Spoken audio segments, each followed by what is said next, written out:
Tembi to chair on his behalf, and he hopes to join us. But if he doesn't, he knows we are in good hands. So welcome everybody, and I leave you in the hands of Co-President Tembi.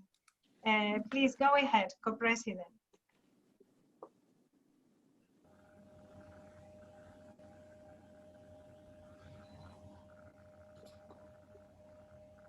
Co-President Tembi is frozen. It was all working very well until a minute ago. I think she's trying to get back. Co-President, can you hear me? Be patient.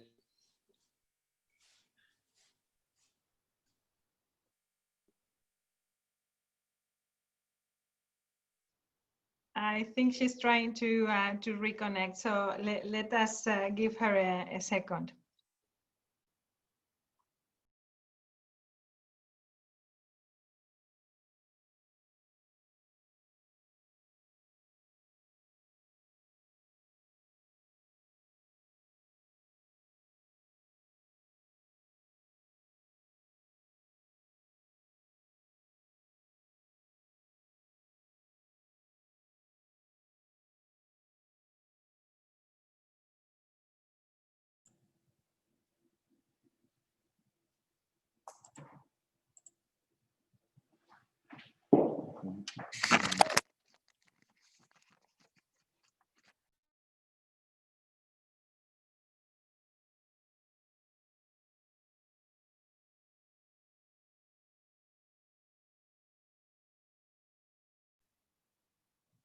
Just one more minute. She's trying to reconnect. It should be okay. But if not, we will seek another volunteer to drive us through this hour. It's a very short meeting, so I hope we can start soon. Just a second, and thank you for your patience. I think almost everybody is here except for this glitch that we have with Co-President. The Vice President is connecting now. Excellent, Nelson. Thank you. Good news. And I think Barcelona is on her way as well. She's here. Okay, excellent. So, oh yes, I see her. And I still don't see Co-President Tembi, right? She's joining.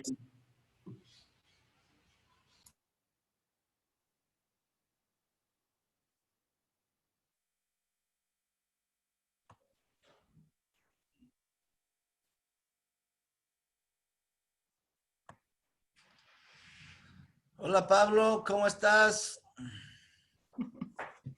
Bienvenido, vicepresidente. Estamos listos con la Secretaría General, empezando. Qué bueno. Bienvenido el otro Pablo también. Hola.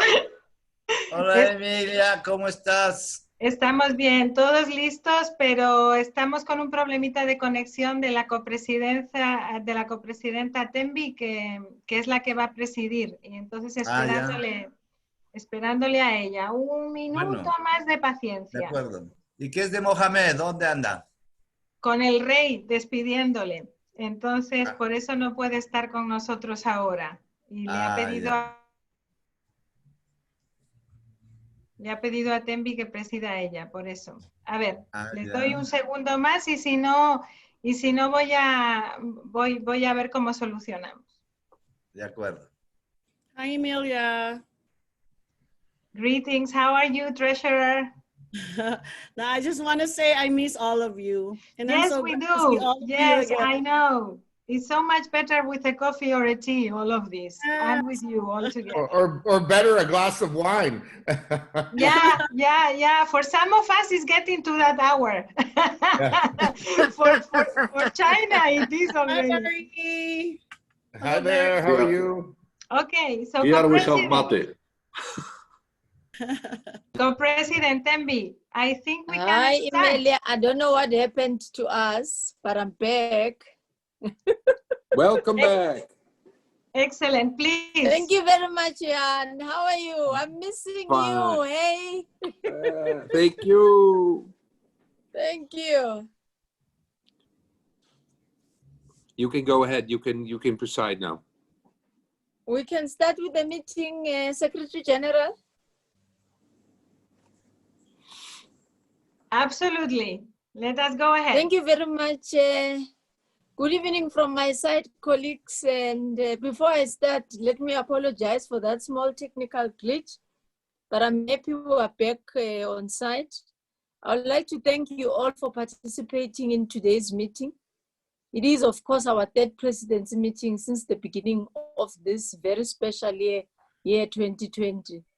I'm very pleased to chair on behalf of President Butra, and I would actually want to thank him for his trust. I think I speak on behalf of all of us when I say that he is doing a fantastic job and that we'll miss him today, as Emilia has indicated that he is busy in his hometown and presiding over the issues of his local responsibility. As local and regional governments, we have shown and continue to show that we are key players in the way that we have dealt with the crisis, and not only the health crisis, but also the social crisis. Since our last meeting, we have had a lot of activity. For the first time, we have organized the virtual bureau, executive bureau, in which it went very well. And also for the first time, we had the participation of an unprecedented number of United Nations representatives and of ministers. So they've been high level at a political level. We've had also on this occasion, I think will remain as part of our memories for a very long time as an organization. We have also responded to the call of the United Nations Secretary-General, and last month we presented the report on local and regional governments on the vision we want for the future of our planet. The vision of the world which is based on tolerance, coexistence, and responsibility. A world of cities working for peace, preparing for the way for the future we're dreaming of, and together with the communities that we represent and defend. Our work does not stop here, colleagues, as we must continue to discuss this report, this vision, during the second part of our meeting. As an organization which is led by President Butra, we have adapted quickly to the circumstances, and together with Metropolis and UN Habitat, we have launched the famous series of lifelong learning, which we have already been very familiar with. And these experiences have been immensely successful, clearly demonstrating the importance not only of continuing to exchange with each other and with our partners, but also of relevance of our work as a network of local and regional governments. During this meeting, we will also see the next steps in these learning experiences and how they might be, and how we can build still continuously on inspiring and maintaining the momentum. Dear colleagues and friends, without much further ado, I would like us to begin in this meeting with our exchanges. I would like us to be sincere, open and bold, and to have interactive exchanges from what we could learn and thus further define the work of our precious organization. As we have relatively little time for this first part, I propose that we deal with the first two items on our agenda together. As for item 2 on our priorities, I will invite you to take the floor to present your priorities, but I ask that we all respect the 3 minutes time limit. We will have to be strict in this respect so that we keep on our time. So without any waste of time, can we deal with the issues on item 1, Emilia, which is the report of the presidency? Yes, absolutely, Co-President, and I think we shouldn't hang around too long on this one. You have received the report. If there are no comments, I suggest to go immediately to item 2 and deal with the priorities so that all of you can share your views.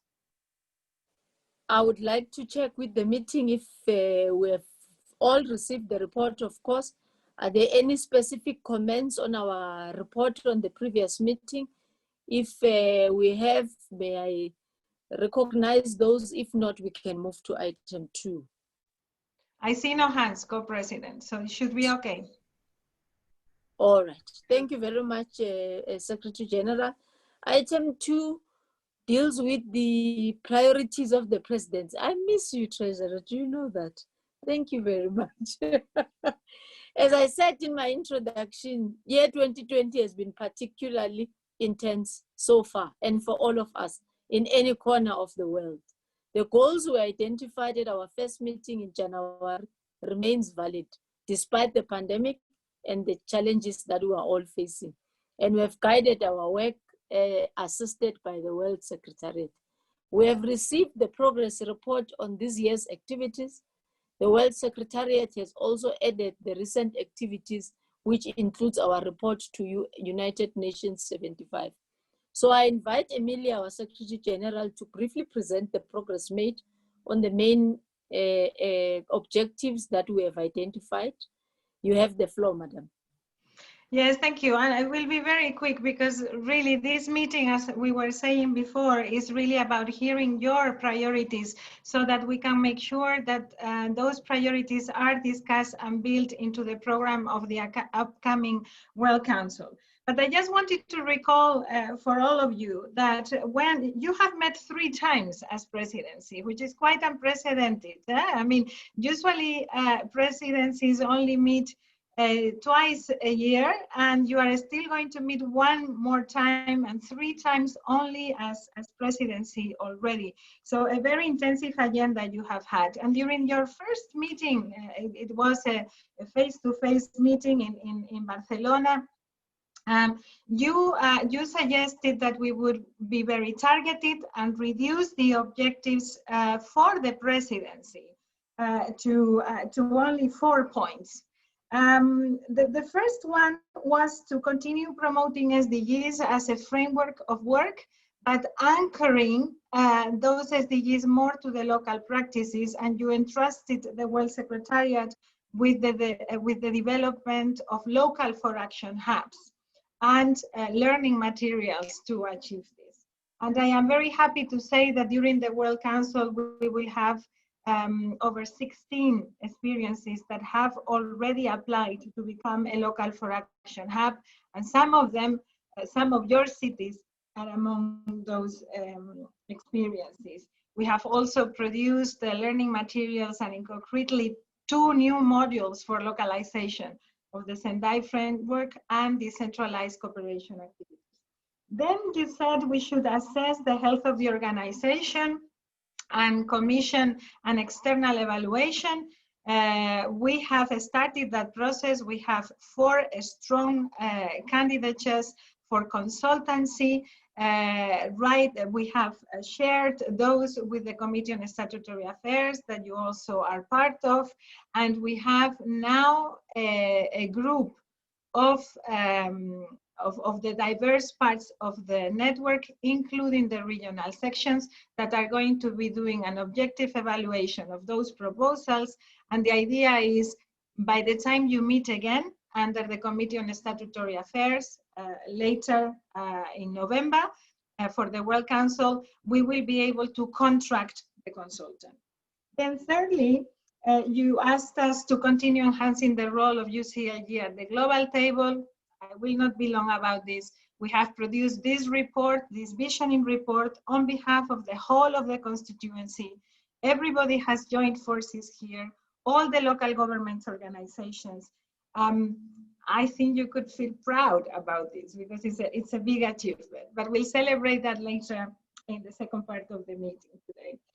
And then an objective that was not on the calendar and that was not in your agendas, and COVID happened. And then when we met in April, you asked us to make sure that we adapted our priorities to the pandemic and that we created a space of learning. And you produced the decalogue, the UCLG decalogue with 10 recommendations, and we have been developing live learning experiences ever since. From the live learning experiences, we have undergone a strong partnership with civil society and private sector to think about how recovery needs to be looking like, how building back differently needs to look like. And that is the new series under the name Cities Are Listening, where a global pact between communities and local governments is proposed as a building block for the type of new multilateralism that we need. So I'll stop here. These are just the checkpoints of your priorities and what the World Secretariat and the whole of the organization has tried to do. And now I think, Co-President, it's over to you to see whether there are new priorities to add or whether we need to emphasize work in any area.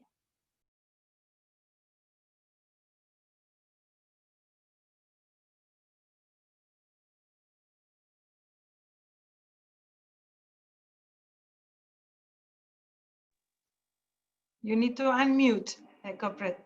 Yeah, no.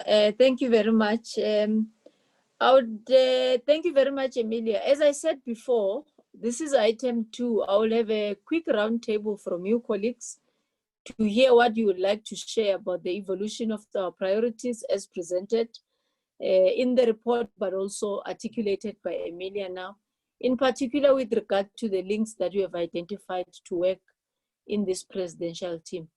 3 minutes is allocated, as I initially indicated. May I start with Mr. Van Zanen, the Mayor of The Hague? I do not think you'll be able to stay with us for long, so I'll afford him an opportunity to start. Thank you very much. I make it very brief, and I miss Thank you you. all, but this is the time of our life. I'm very happy to see that the external assessment is taking shape despite the difficult circumstances. And it's important, I cannot stress that enough, that our organization continues to develop and evolve, and this assessment will be a great tool for this. And then I would like, but I think that Barry will take on that later, I would like to address and pay attention to the Peace Prize team and the peace initiatives by local governments that have been described by us. That would be a thing that we could work about. And I really hope that it's possible for us to share more of ourselves and being live again. But the situation in the Netherlands is not that good. But I wish you all the best, and say hello to the President if he arrives later. Thank you very much.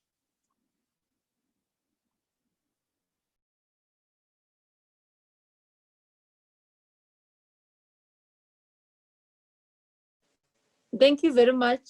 May I then give an opportunity to the Mayor of Xi'an, Mr. Li Mingyuan, who's also with us. You have the floor. I do believe you will speak to us in Chinese, but we all have interpretation that has been set up. The Mayor of Xi'an.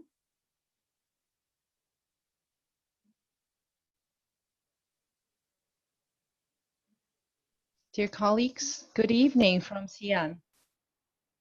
It gives me great pleasure to meet with all of you again, virtually though. Due to the pandemic, we have lost a lot of opportunities to meet with one another in person. I would like to extend our gratitude to President Boudra, Secretary-General Madam Stas, and also Madam Secretary-General. And we have organized several major events in Xi'an, and which have been addressed by you. And I would like to thank all of you for taking your time and address all those events. As pointed out by the UN Secretary-General, Mr. Guterres, at the UN75 summit, COVID-19 pandemic has exposed the vulnerability of the world, and only by solidarity can we solve these problems.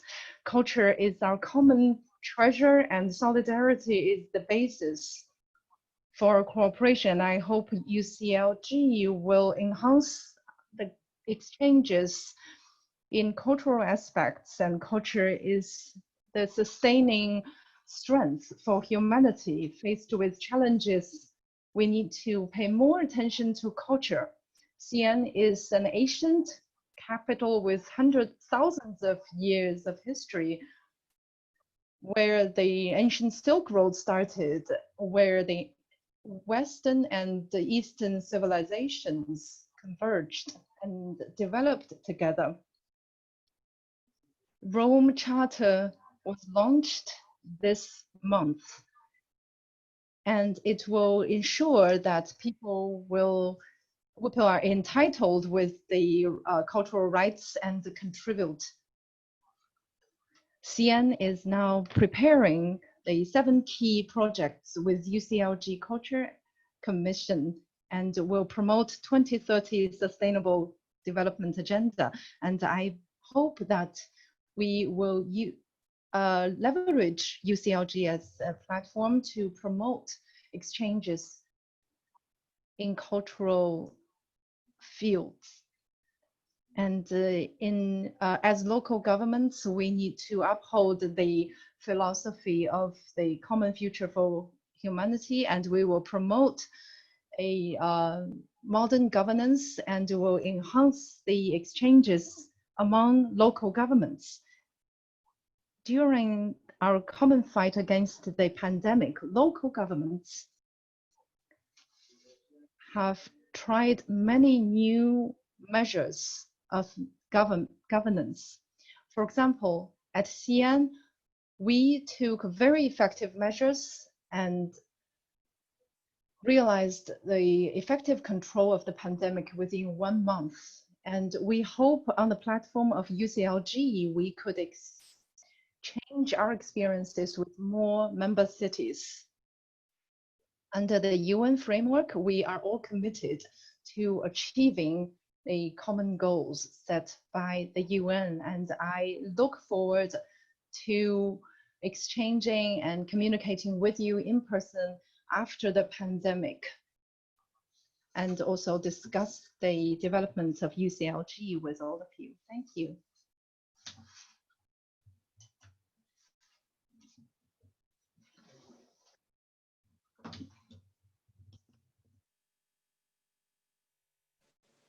Thank you very much. Without any waste of time, I will also take a presentation where we'll also be making use of interpretation as it will be done in Turkish from Mr. Altai, the mayor of Konya.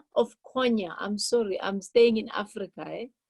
Any case starts with the E, followed Kenya. Mayor of Konya, we have the interpretation ready for you. Could you please share with us your vision?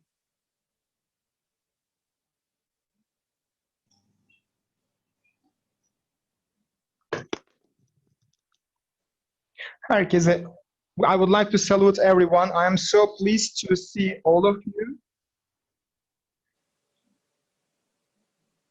And I'm so pleased to see how strong organizational structure we have in UCLG.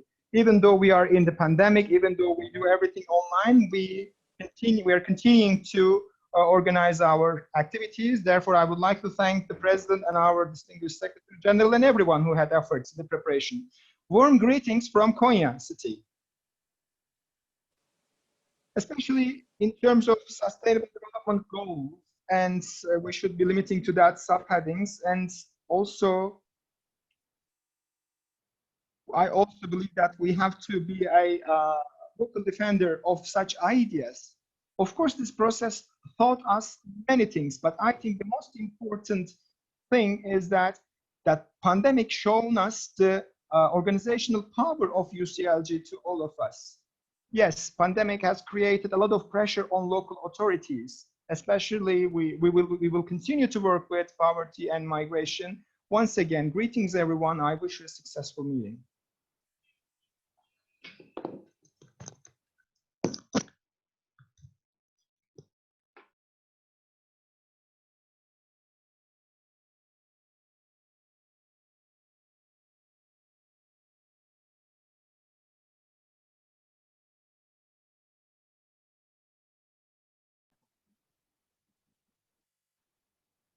Co-President, are you?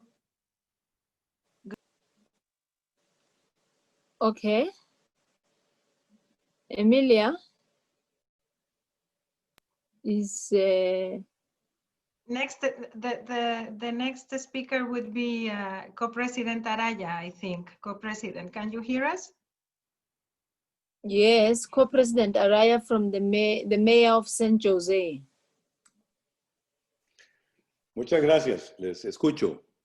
Desde San José de Costa Rica, saludo con muchísimo cariño a la copresidenta Tembi, a los demás miembros de la presidencia, así como a nuestra secretaria general y amiga Emilia Sáiz, y a todos los invitados a esta reunión.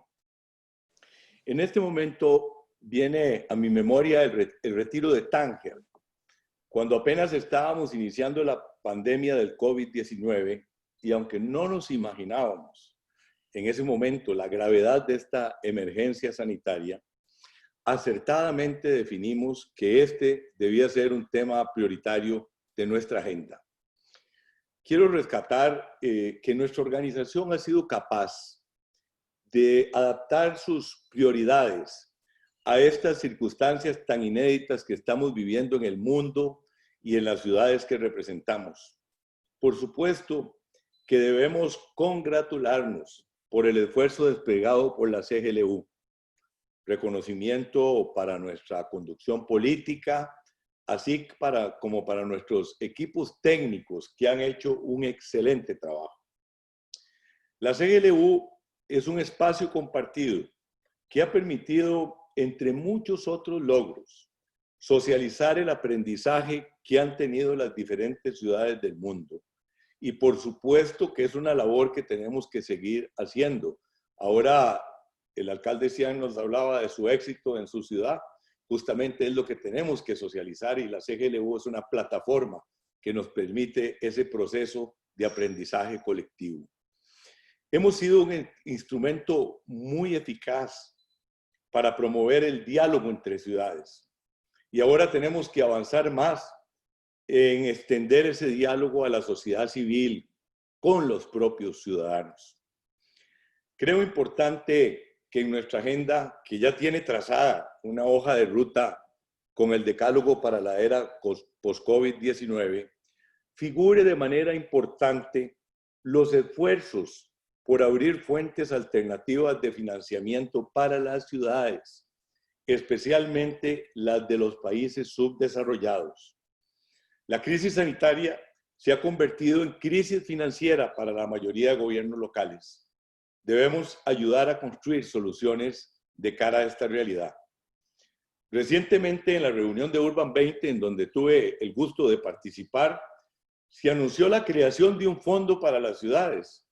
Debemos darle seguimiento a esta esperanzadora iniciativa que surge en el marco de la cooperación internacional descentralizada. Finalmente, tenemos que profundizar el debate sobre el rol de los gobiernos locales para enfrentar los retos de la reactivación económica, por un lado, pero por otro lado también, y muy triste, el acelerado crecimiento de las desigualdades en nuestros países y en nuestras ciudades. Estas son algunas reflexiones muy puntuales que quería compartir con ustedes, y finalmente recordarles que tenemos previsto una reunión del Buró Ejecutivo en San José en el mes de abril. Esperemos, tenemos la ilusión de que esa reunión pueda ser presencial, y nos dará mucho gusto recibirles a todos. Muchas gracias.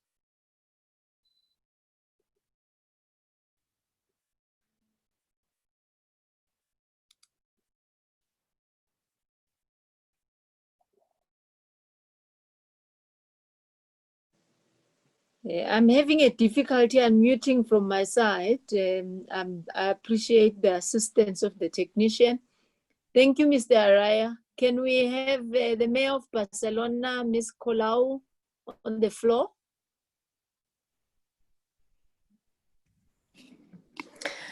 Hola, Hi, Ada. Hi, how are you? Good.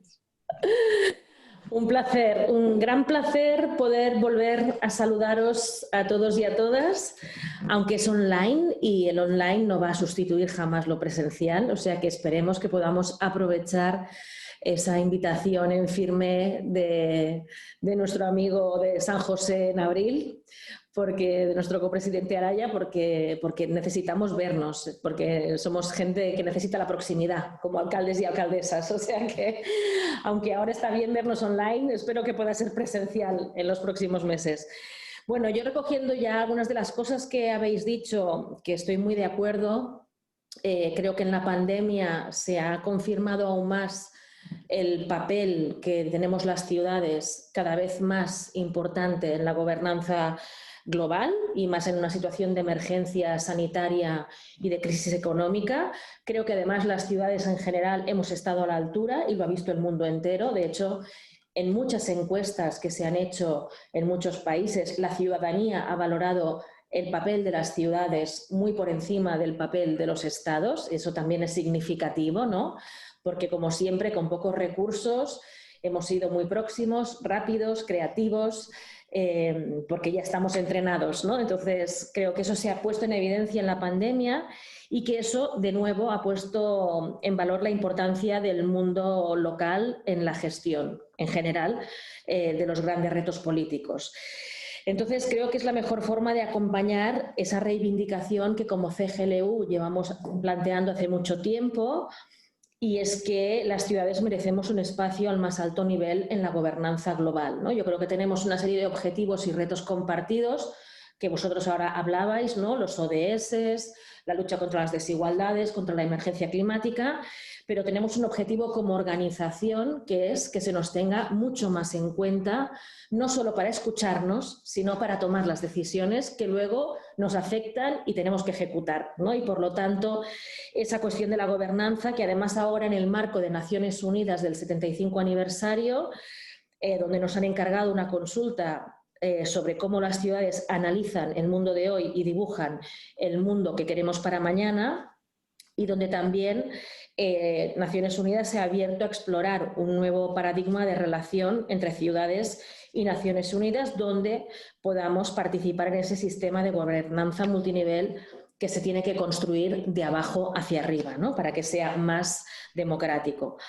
Y como decía, en este contexto de la pandemia, por un lado, y el papel que hemos jugado las ciudades, y por otro lado, el 75 aniversario de Naciones Unidas, creemos que claramente ahora es el momento de dar un paso adelante y concentrar todos nuestros esfuerzos como organización, como secretariado, como presidencia de CGLU, y todos juntos priorizar este objetivo concreto organizativo, ¿no?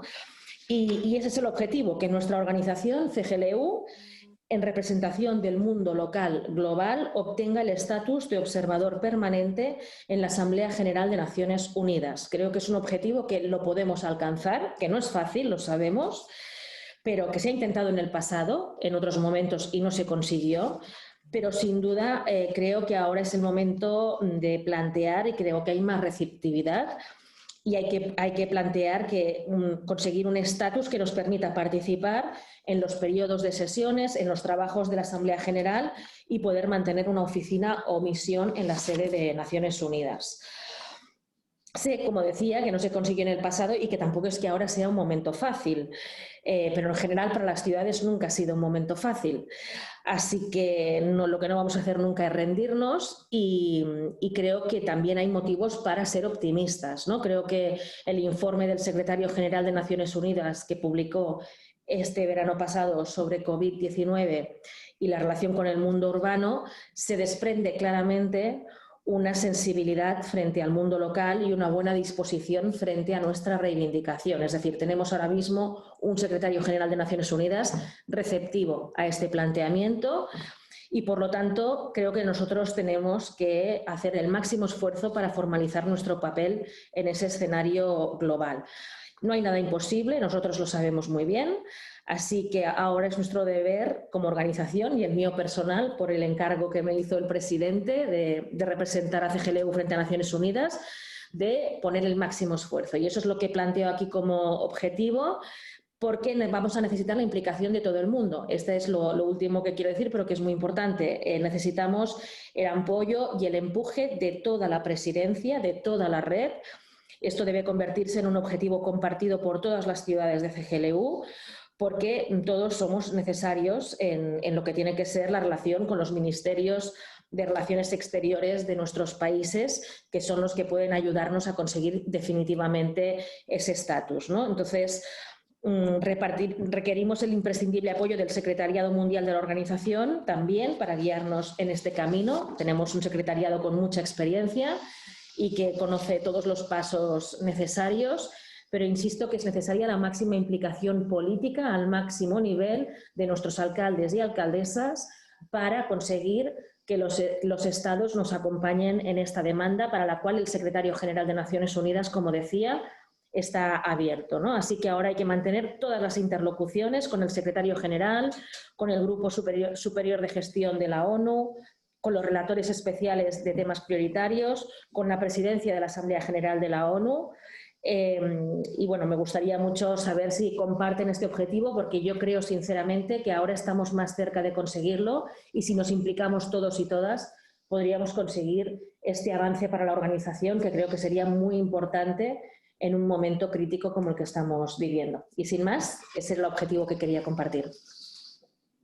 Thank you very much, Ada. Can I now give the floor to Mr. Vrabonic, the Mayor of Kitchener-Perry? Thank you, Madam Co-President. Ladies and gentlemen, it's so wonderful to see all of you, and greetings from Kitchener and Canada.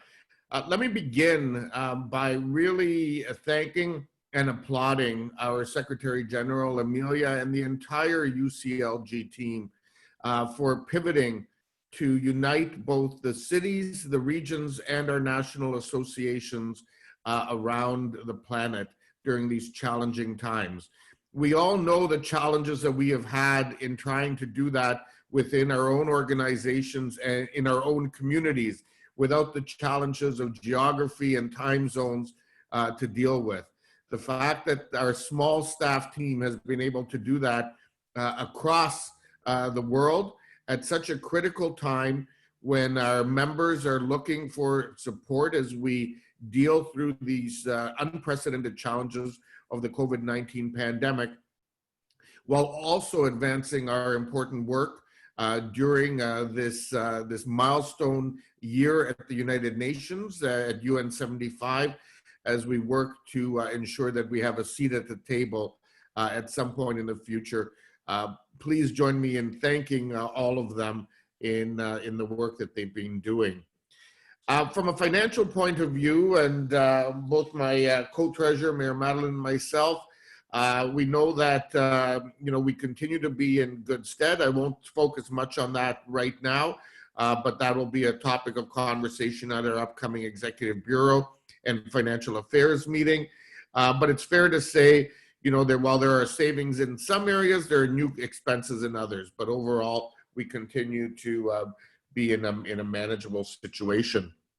In terms of the thematic areas that we're tackling as an organization, I think we are very much on the right track.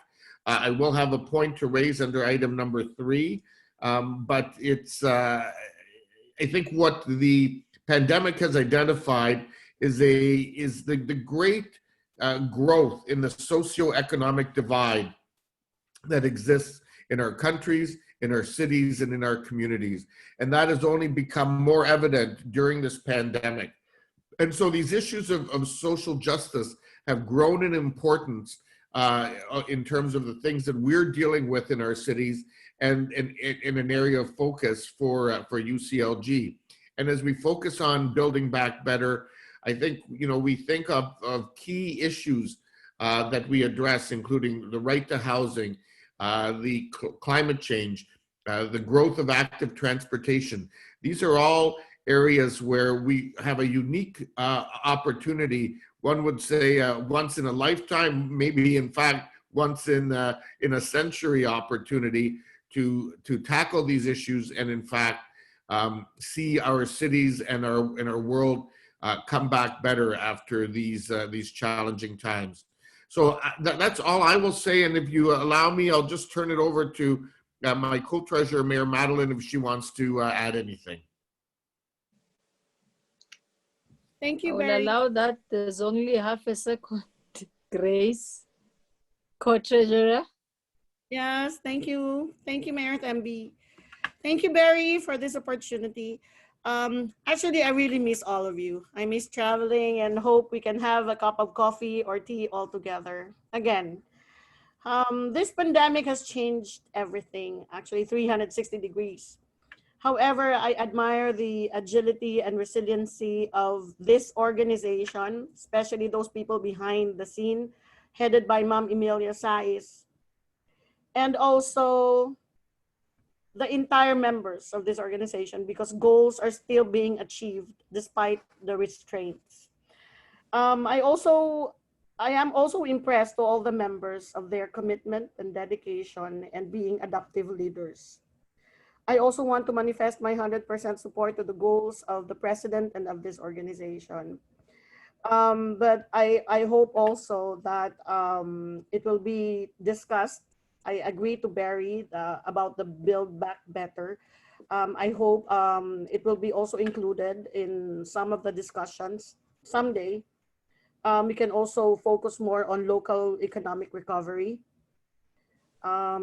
Because right now there are a lot of displaced workers and displaced, there are a lot of businesses that shut down and locked down, especially the small enterprises. So I just really hope that everyone can share their views and their opinions as far as local economic recovery is concerned. That's all. Thank you very much. Thank you very much to the treasurer and co-treasurer for those inputs. Some representatives of our presidency have also joined. The Deputy Mayor of Kazan, would you like to share with us some few words? Thank you, Mr. Co-President. Hello, everybody. Let me greet you all, the Mayor of Kazan and the President of UNACLA, Mr. Mechin. First of all, I want to inform you that we had the municipal election in September, and Mr. Mechin was re-elected as the Mayor of Kazan during the next 5 years, and we are that's why I just for information. And of course, the pandemic has changed to the global context for achieving the sustainable development goals. The world around us has changed dramatically. Restrictions related to the spread of the virus have affected the urban economy and forced it to adapt urban management to the new reality. In this situation, ensuring the safety and health of citizens has become our main priority. And I want to say that the difficult tests are given only for strong leaders. We are always strong leaders, and I think that everything will be okay. And we need this conference, international conference, more. We had many online conferences at the local level, on the international level. We discuss it, and we are thinking that everything will be okay. Using this opportunity, I would like to inform you that on 19 and 20 of October, within the framework of Russia's chairmanship in BRICS organization, Kazan will be hosting the BRICS Friendship Cities and Local Government Cooperation Forum that should bring together local government representatives from Brazil, Russia, India, China, and South Africa. During the working session on 19 of October, we plan to discuss effective planning and urban future governance, ensuring the sustainable development in the context of the COVID-19 pandemic, implementation of CDGs, and develop on the intermunicipal cooperation between BRICS members. And we would like to thank UCLG Secretary-General Ms. Emilia Sais, President of SALGA and Mayor of Palakwan, for their kind support for this forum, and we would like to invite Mayor of Xi'an and UCLG co-president Mr. Li Mingwan to participate as a speaker and to represent Chinese cities at the plenary session. And we'd also like to ask colleagues from ASPAC, FLAGMA, and Mercosiudades to help us to invite mayors and local government representatives from China, India, and Brazil to participate in this forum. We also invite other cities from the UCLG family to join this event, and our team remains at your disposal to provide any additional information from our side. We would like to express appreciation for your support and look forward to receiving a positive response. Thank you very much, and I hope we will see you soon. Let's hope for too as well. We haven't been seeing one another for a very long time, but let's soldier on. Some of our vice presidents also are with us today, and I think it will be very interesting for us to hear what they would want to share with us from the different regions and the sections of UCLG.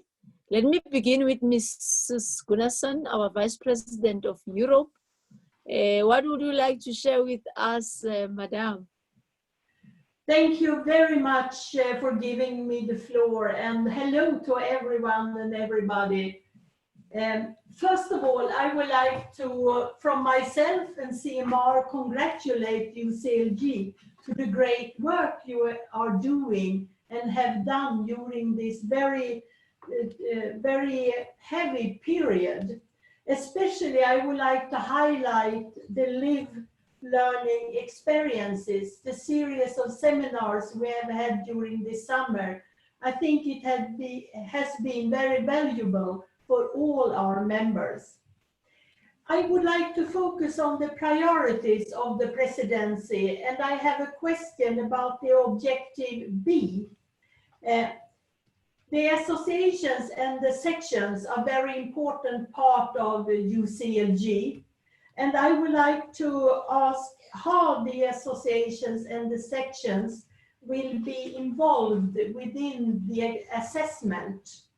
It would be very valuable for us to get some knowledge about this. Thank you very much, and once again, congratulations to a tremendous good work done by UCLG. Thank you. Thank you very much, Madam Vice President. Let's also invite Mr. Pioininde, the Vice President of Africa, who's also with us. Would you like to speak with us briefly as well? I think the Vice President is not here at the moment, so I would suggest to go to the next. Maybe let me give, in that light, Emilia, thank you very much. Maybe let me give Mr. Tikandia from Latin America to take the floor. I hope he is here. He is. Oh, thank you very much. Let's give him an opportunity to take the floor. Buenos días a todos y a todas. ¿Cómo andan? Es un placer, como siempre, poder estar en contacto. Seguramente, además, sea la última vez que lo haga como intendente de Montevideo, así que realmente quiero aprovechar la oportunidad para agradecer todo este tiempo a la Secretaria General, a los copresidentes y copresidentas, a los invitados que están aquí en este Zoom, y obviamente agradecer los logros, los aprendizajes y el acompañamiento que hemos tenido y que nos hemos dado durante todo este tiempo tan complejo. Evidentemente que si pensamos en las prioridades para CGLU y en las prioridades de las ciudades en estos próximos tiempos, no podemos dejar de tener en cuenta el marco en el que estamos. Es lógico todo lo que han hablado quienes me precedieron el uso de la palabra en torno a la pandemia. Si previamente al surgimiento de la pandemia nos afrontábamos a un desafío enorme de construir ciudades más inclusivas, más tolerantes y más resilientes, lógicamente que hoy en día, en este contexto global, ese desafío cobra muchísima mayor relevancia. Siempre pensando en algo que reiteramos necesariamente siempre, que nuestros desvelos deben estar en el ojo de la gente, el objetivo siempre en las personas y en cómo las personas logran o no logran ser felices sobre la faz de nuestras ciudades. Yo siempre reitero, y hemos hablado mucho con Emilia, con la Secretaria General en este sentido, de la agenda de la felicidad de las personas.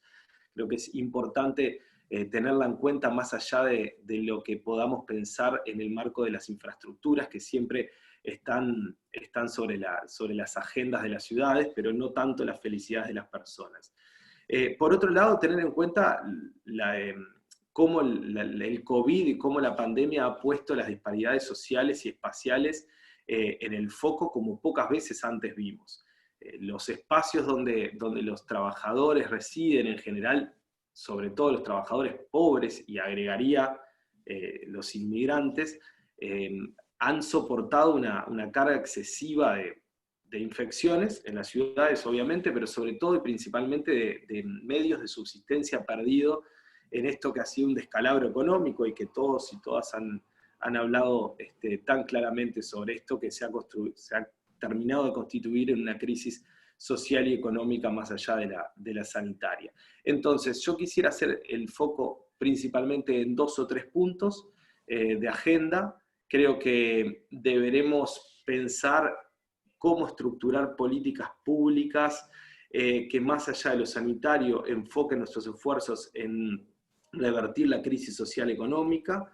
Existe una necesidad urgente de ayudar a las ciudades a reestructurar la densidad económica para que el tejido urbano sea socialmente inclusivo y sostenible, como decimos siempre. El colega allí, Araya, hablaba claramente de la necesidad del financiamiento. Creo que esto debe estar en la agenda de las ciudades y sobre todo de las organizaciones que nos incluyen a todos y a todas.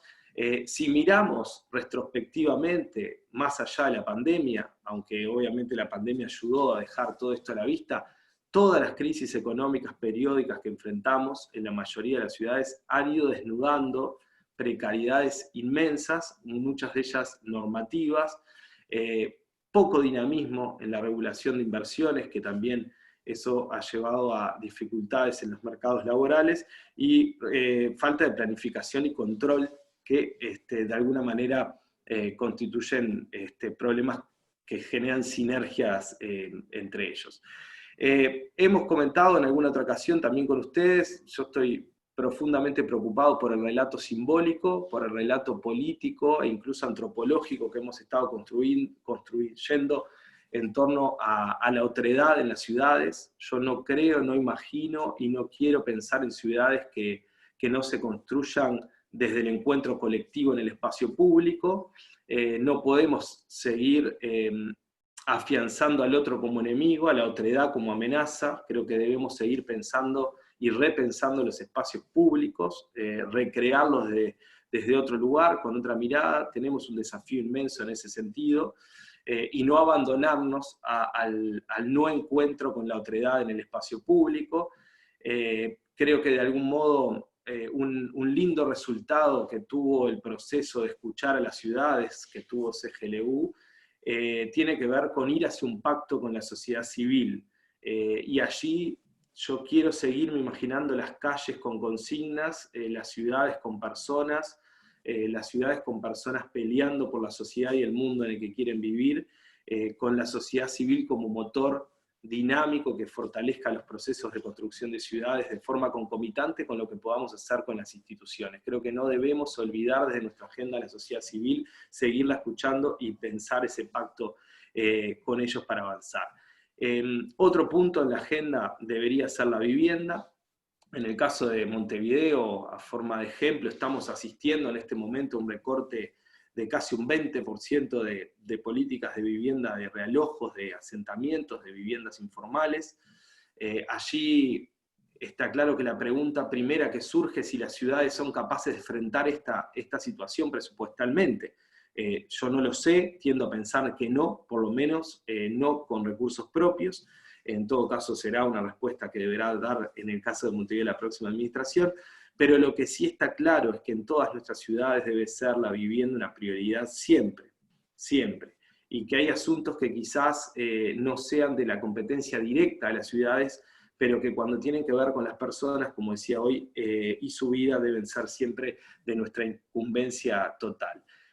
Tenemos que avanzar también en colaborar en una agenda que nos permita alianzas a diferentes niveles. Creo que aquí la propuesta que hizo nuestra amiga Colau, la alcaldesa de Barcelona, referente a la importancia al lugar de los gobiernos locales en el marco de Naciones Unidas, es fundamental. La única manera que logramos salir es construyendo alianzas y trabajando de manera conjunta con actores del sector público, privado, la organización civil, la academia, pero necesariamente también poniendo la voz de las ciudades en los lugares que tienen que estar. Y para finalizar, obviamente, tratar de movilizar financiamiento para infraestructura urbana, para fortalecer la capacidad de las comunidades y los gobiernos locales, que logremos mejorar las condiciones de vida en los barrios más marginales y más informales. Sí. Can I stop you there? Thank you. We had allocated 3 minutes. We are running a bit behind time, but thank you very much for the contribution. Thank you very much. Let me. Muchas gracias a ustedes. Co-President, I just wanted to remind you that it is Mayor Dicandia's birthday, and I just wanted to recognize the effort that he's made to join us. So happy birthday! Happy birthday! He owes us a cake. The first time we meet, he's the one who's gonna buy. Eh? Exacto. Nos debe un pastel, alcalde. Thank you very much, Emilia, and thank you very much, and happy birthday, Vice President. Can I now give the last speaker on this portion of Vice Presidents, Mr. Jurada, from the Forum of Regions.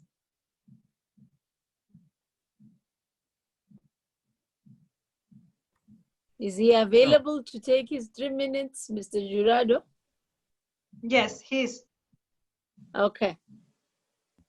Bueno, muchas gracias. Un saludo para nuestra compañera Tambi, que lo está reemplazando muy bien a Mohamed Boudra, que hoy no pudo estar. Un saludo a la distancia a nuestra querida amiga Emilia.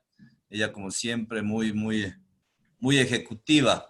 Al cumpleañero a la distancia también, desde Ecuador para Uruguay, ¿no? Un saludo a Visioning, a Raya, que también está con nosotros, a Jamban, en definitiva a todos quienes estamos tan lejos, pero también muy cerca, ¿no?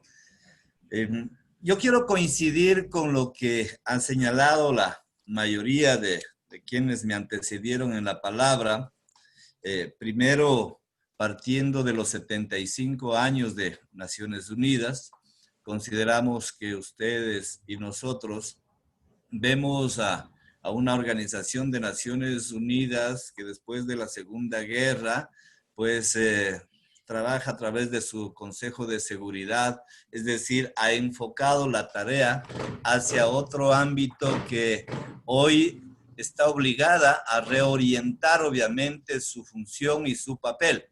Y nosotros seguiremos insistiendo y estamos convencidos que la gobernanza multinivel es la alternativa para poder llegar más rápido a la comunidad. Yo creo que la pandemia ha sido la oportunidad para hacer notar el antes y el después también de Naciones Unidas, el antes y el después también de las autoridades locales, de los gobiernos locales, de los gobiernos intermedios. Todos han coincidido, y yo me sumo. La pandemia ha abierto las puertas a los gobiernos locales para demostrarle al mundo que pese a tener pocos recursos económicos hemos sido mucho más efectivos que el nivel central, que el nivel nacional. No me cansaré de decir cada vez que tenga este espacio de hacer un llamado a que los gobiernos nacionales entiendan que es el gobierno local, el gobierno intermedio, el mejor aliado para poder concretar sus propuestas, incluso sus propuestas de gobierno. Ojalá entiendan, más allá del celo político que puede existir, porque desgraciadamente los gobernantes nacionales tienen mucho miedo de abrir una ventana al alcalde de la capital del país, o tienen mucho miedo el brindar apoyo al alcalde de una ciudad que tenga una gran cantidad de votos. Desgraciadamente eso sucede en América Latina y entiendo yo sucede en el resto del mundo también. Tienen miedo. Es decir, el presidente de España tiene miedo que nuestra alcaldesa de Barcelona mañana sea candidata o sea la nueva presidenta de España, ¿no? El presidente de Costa Rica tiene miedo a ayudar un poco a articularse con Johnny Araya porque tiene miedo que Johnny pase a ser mañana el presidente de Costa Rica y con seguridad lo va a hacer. Y con seguridad muchos de los alcaldes de las pequeñas y grandes ciudades, ¿no? Prefectos, gobernadores van a llegar a la presidencia de la República y para nosotros será un honor también tener esa información. Por lo tanto, yo quiero concluir sumándome a esa visión general de todas las autoridades locales. Estimada Emilia, nosotros sabemos de la capacidad que tú tienes allí arriba para poder incidir y buscar espacios para que nosotros, no me digas que no, para que nosotros igualmente, la CGLU, las regiones, estemos ahí en la discusión de los problemas globales en Naciones Unidas. Que no nos manden solamente a tratar los problemas de una esquina, ¿no? El territorio, ahí estamos nosotros y lo hemos demostrado. Y yo creo que esta pandemia para nosotros ha sido un posgrado. Y creo que ese posgrado era el que nos faltaba a los alcaldes, a los prefectos, a los gobernadores, a los diputados. Por lo tanto, me sumo a decir que cada vez busquemos estrategias para estar dentro de ese gran organismo como es las Naciones Unidas. Thank you very much from the Forum of Regions, and let me thank everybody else. Let me invite members of the President who want to note the updates of the 2020 report as presented by the Secretary General, but also to mandate the World Secretariat to share it with the members of the World Council. And I think that concludes for us item 2. Without any waste of time, I'll quickly move to item 3 and 4. We do not have much time, but I'm happy we're able to give everybody an opportunity to share with the presidency what do they feel the vision and the shaping up of the continuation of the year should be like.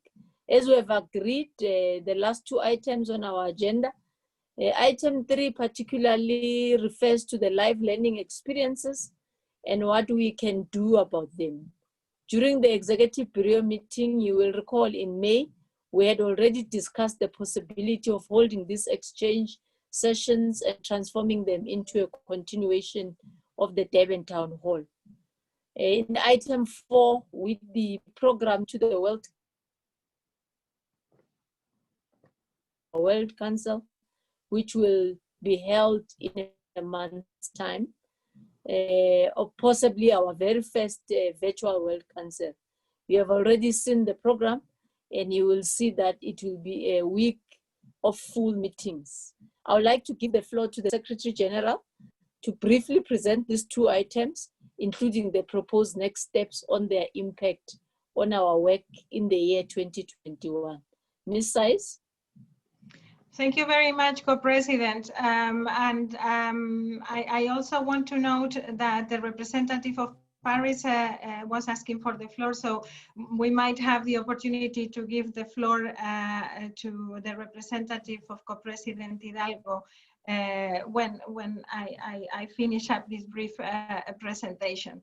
So as I shared with you, this meeting is about taking note of your priorities to see whether there are things that we need to renew. I have to say that there is a very clear objective now in terms of going for the observer status again, a very concrete proposal that Mayor Colau has made and that I am aware she's been discussing with the President very closely. So I think it's a very solid proposal, and some of you, Jurado and Dicandia, you have both supported this proposal quite clearly. So if you agree, we will proceed with that. I think it's very important to know that. And then the rest of the thematic issues that you have brought up are thematic issues that, as you have said, most of you, we cannot do as a sphere of government alone. Local governments cannot do that on our own. We can trigger the discussion, we can lead the discussion in many cases, but we will need to count with the support of the communities. This is why we feel that UCLG can be a very important tool to connect civil society with local governments from the international perspective, so that we have the support of civil society when gaining that seat at the table. I think that is something very important for us, and my proposal is that we continue the lab learning experiences and that we organize them not only as exchange mechanisms of practices between local governments, which I think is very necessary, and you have all expressed how important it has been for you, but that we also develop a consultation mechanism with civil society, a global pact, actually, to go back to the United Nations and present to the Secretary-General how we can make the recommendations of his report that the Mayor of Barcelona was mentioning actionable, and present ourselves as complementary to the member states with the support of the communities.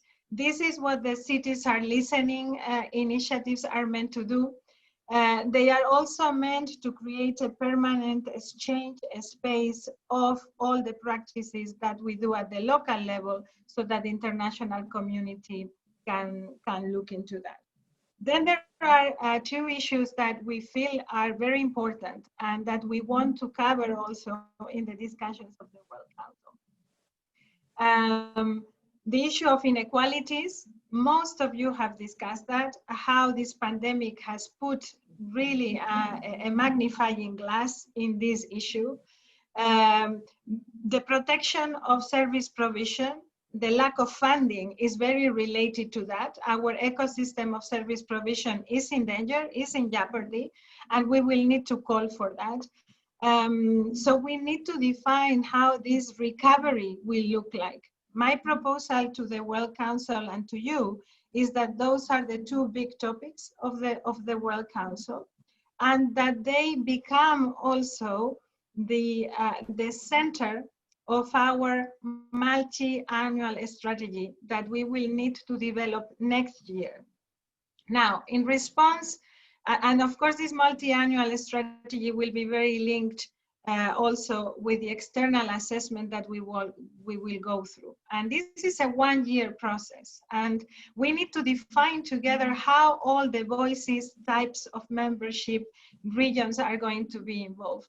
For the time being, what we are deciding is who is going to go through this with us, and the mechanism or the methodology that we have agreed is that there will be sessions, interviews, workshops with the different types of members of UCLG. So I hope that responds to the issue that Vice President Carola Gunnarsson was raising.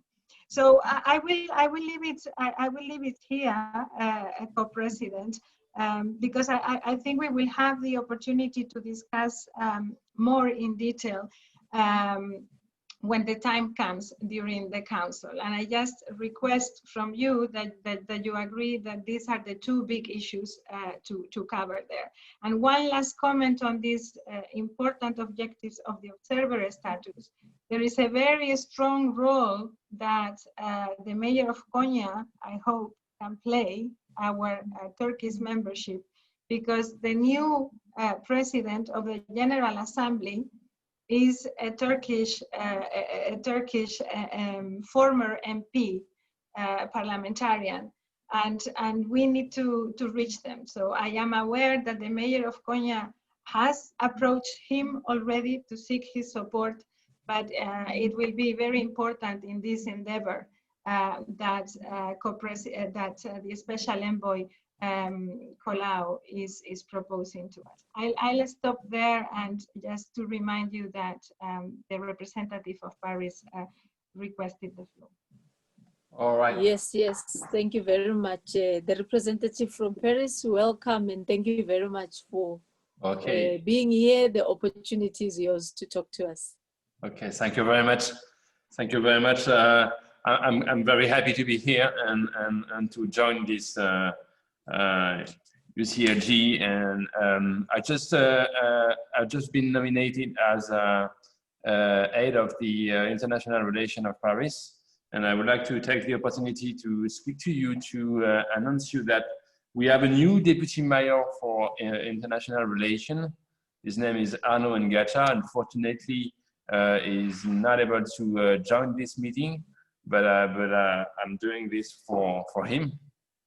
I would like to tell you that we deeply appreciate the benchmark you launched, and then this is very useful for a city like Paris to benchmark the practice and the policy we developed during the COVID.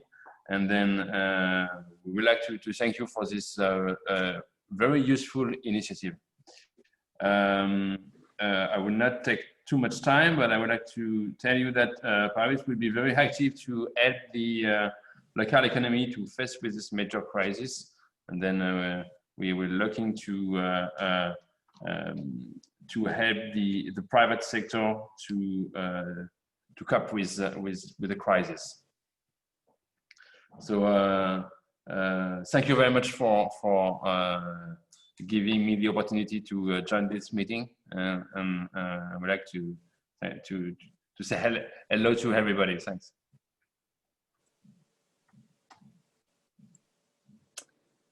Thank you very much for the address. Thank you very much, Emilia, as well, for ensuring that our partners are also with us all the time. We appreciate the support. We appreciate the commitment we all have in making sure that we have better local governments for better citizens across the world. I think that's what our mandate is about. Without any further ado, Emilia, time is not on our side.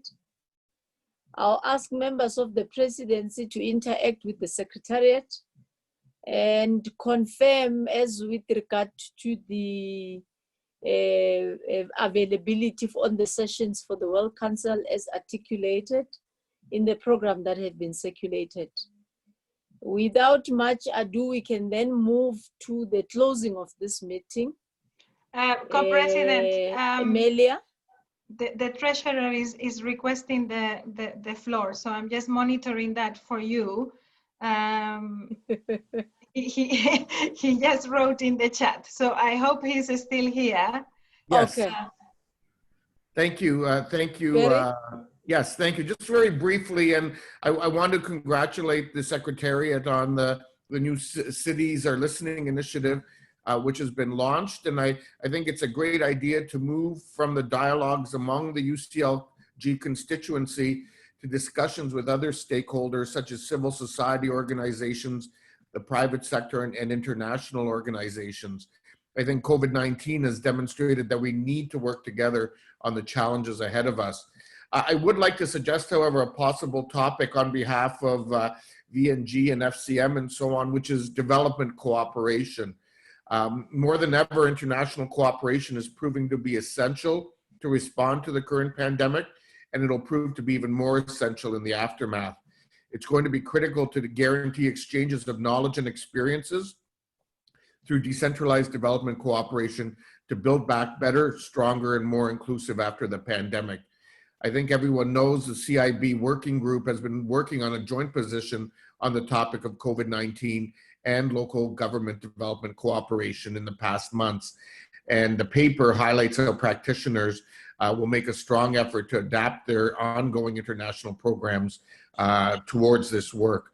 So we think it's a great starting point for a dialogue with representatives from the international donor community, national ministries, and others. and would welcome the opportunity to co-organize a relevant and high-level cities or listening event in the months to come. So I share that with the presidency. Thank you. Thank you. I see the Mayor of Alte as well wants to say something, Emilia. Yes, the Mayor of Konya would like to take the floor, indeed.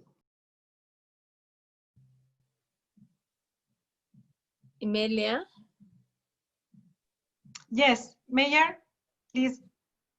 Yes. Now that it has been mentioned, I would like to give you some information. Mr. Volkan Bozkır is the chair for the plenary of the 75th anniversary of UN. I congratulated him. I know him in person, and the process is easy, but I think that he's going to take quick action. I'm going to inform him about UCLG. I will be following this issue up. Thank you very much for giving me the floor. Emilia, thank you very much for the reminder. Wish you a lot of success.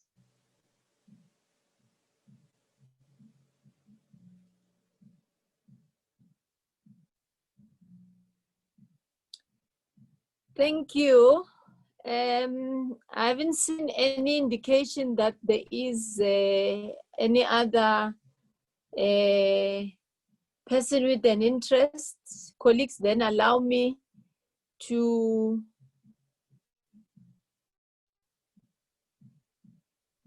indicate that we have reached the first part, the end of the first part of our meeting. And thank you again for participation and your interesting contributions. We will take a short break and allow other participants to join us for the United Nations 75 session. Thank you again and see you in the next session. It has been a beautiful one. Thank you for the beautiful contributions as well. Enjoy the great day further. Thank you very much, Emilia, and thank you very much, Tim. Goodbye. Thank you, Co-President. And we have the special envoy, Colau, will be taking over for the next session, and I will be facilitating. Just to remind you that the second part of the meeting is with many other organizations of local governments, so it will be a bigger group. Please stick around, stay with us. Don't close your connection. Just take a break. Thank you. Thank you. Bye-bye. Thank you. Bye. Thank you, Co-President, and thank you, Emilia. Colleagues, we will now invite the Under-Secretary-General of the United Nations and Executive Director of UN Habitat, and we will start the second part of the meeting in 12 minutes. We will keep you posted. You will see an image, a video, and then we start with the chairing of the Secretary-General and the Special Envoy of the UN, Ada Colau. So we're going to start letting people in. Only colegas de CGLU solo entran Fabrizio y Maimuna.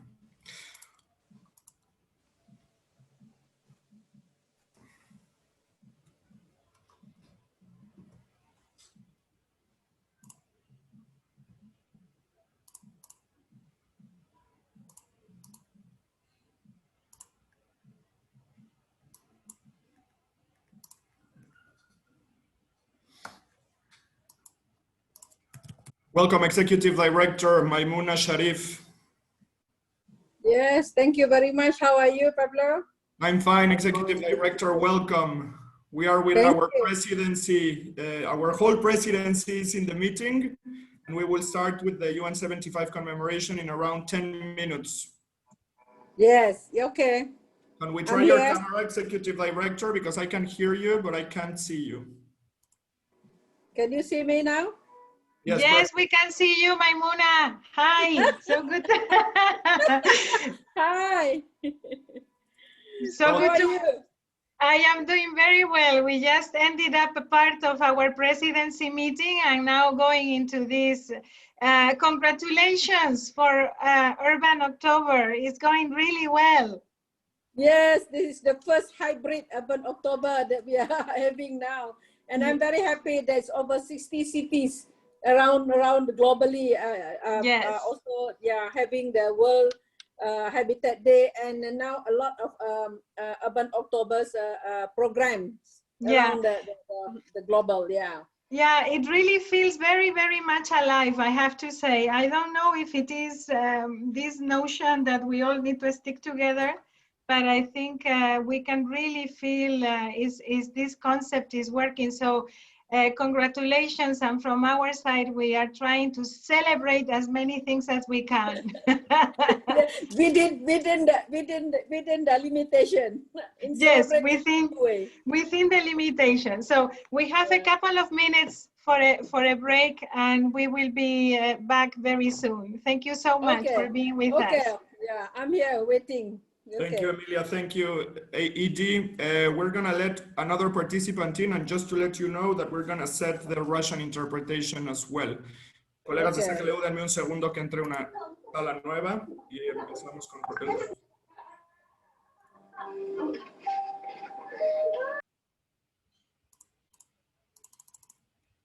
Bienvenido a la oficina del Endacari, presidente del País Vasco y presidente de Regions 4.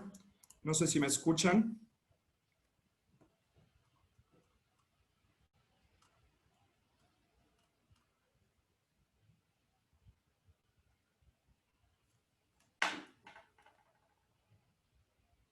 Y vamos con el ruso, colegas.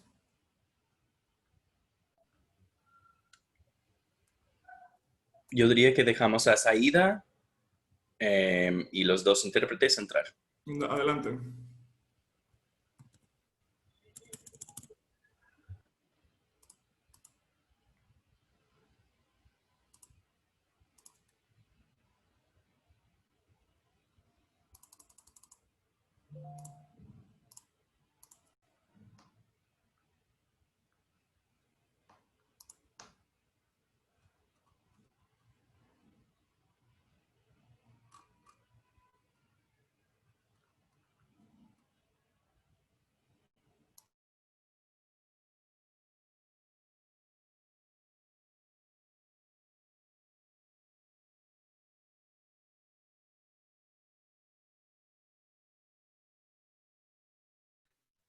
Hello, can you hear me? Yes, hello. So I just wanted to confirm quickly, this computer will be used for interpretation into Russian, correct? Okay. And the other one for English into the main floor. Yes, can we check the other one, because I have some doubts about it, about the microphone, whether it works or not. If not, I'm gonna use my phone to connect.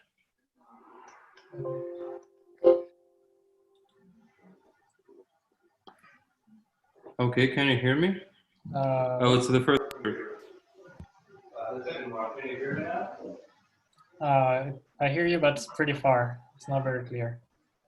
What about now? There's some echo. It might be because of the audio though.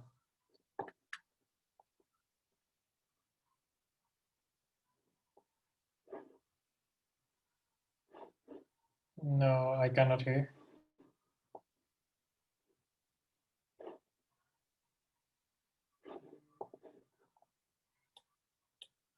Juan Carlos, dame un segundo,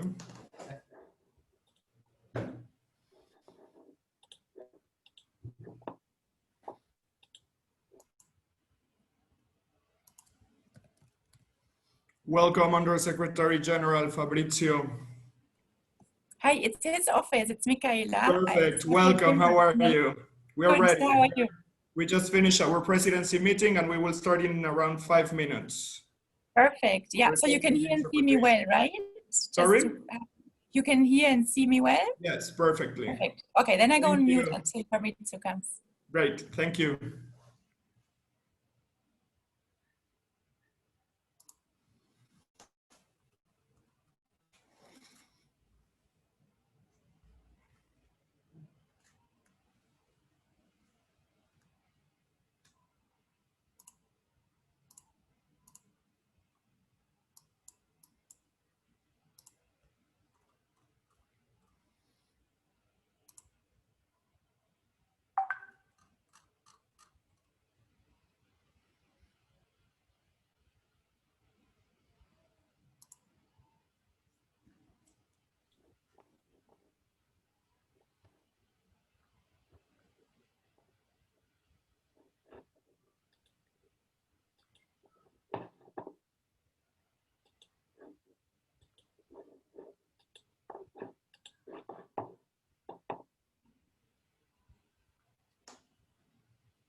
Hola, buenas tardes, probando. Perfecto, los escuchamos bien.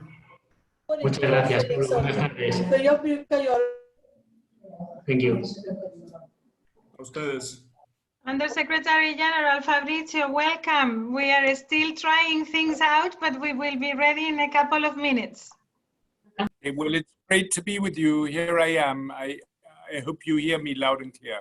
Yeah, loud and clear, and we can also see you very well. So we are expecting the mayors to get back to the room because we were in a previous meeting. We will start in a couple of minutes. Okay, thank you.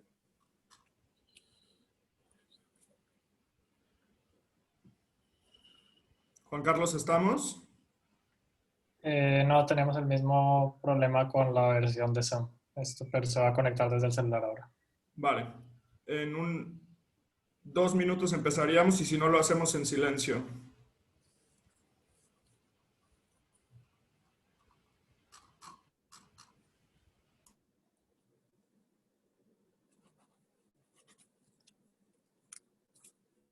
Colleagues, we will start letting participants in 1.5 minutes. As always, you will see a video, you will listen to some music, then we will go to technical notes, and then I will yield the floor to our Secretary General to start the meeting.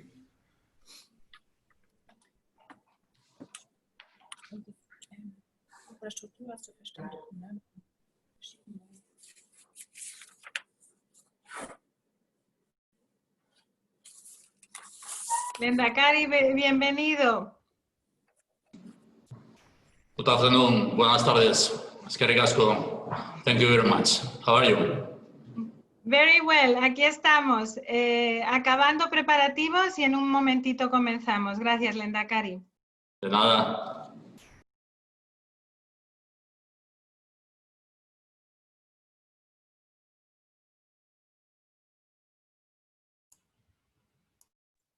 Alcaldesa Colau, ¿está lista? ¿Enviada especial? Sí, aquí estoy preparada. Hola a todos. Perfecto, muchas gracias. Buenas tardes, alcaldesa. Buenas tardes. Secretario General, podemos probar tu cámara, Emilia, rápidamente y empezaríamos. Ready, Undersecretary General, Executive Director of UN Habitat, we will start.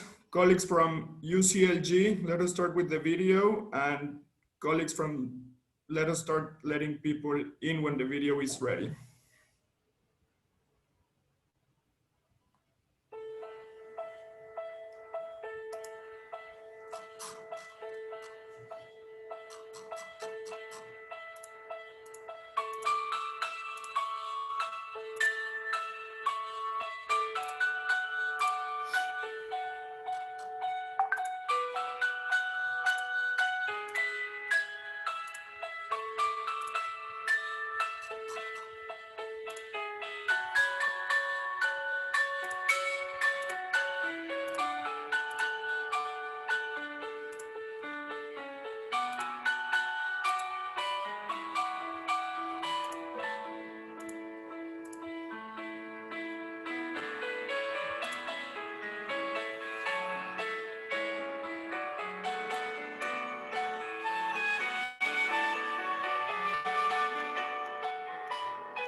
Welcome, colleagues. Welcome, colleagues, to this special event of the Global Task Force.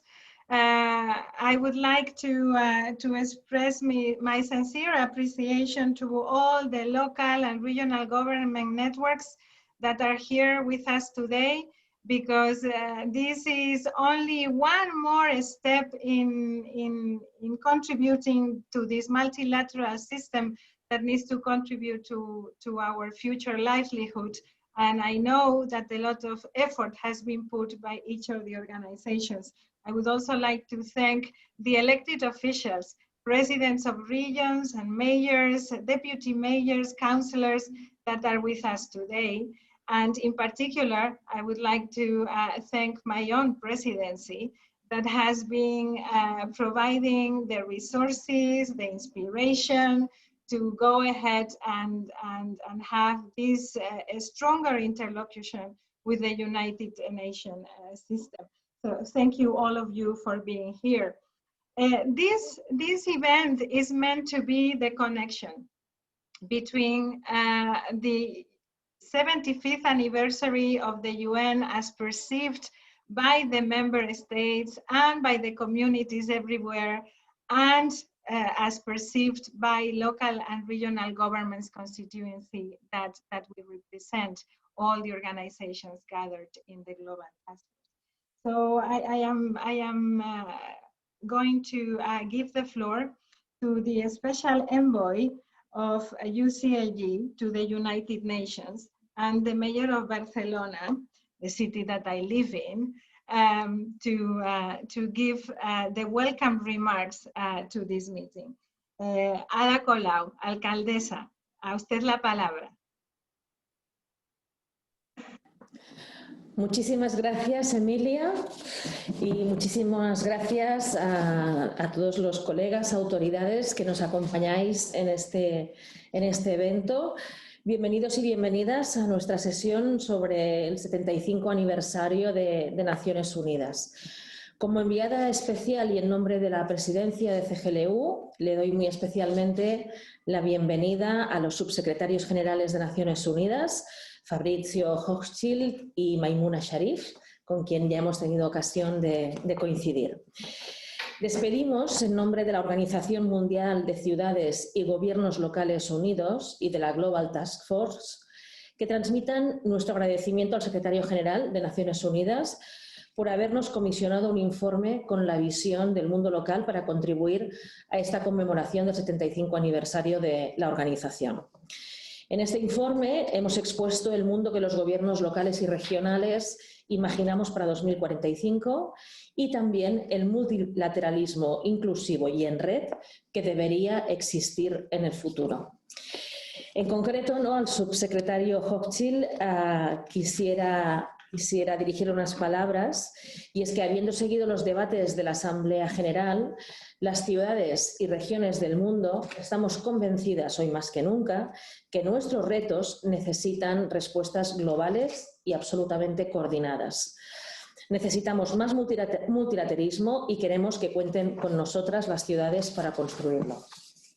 Como usted sabe, buscamos un multilateralismo renovado con un lugar para los gobiernos locales y regionales en la mesa de decisión.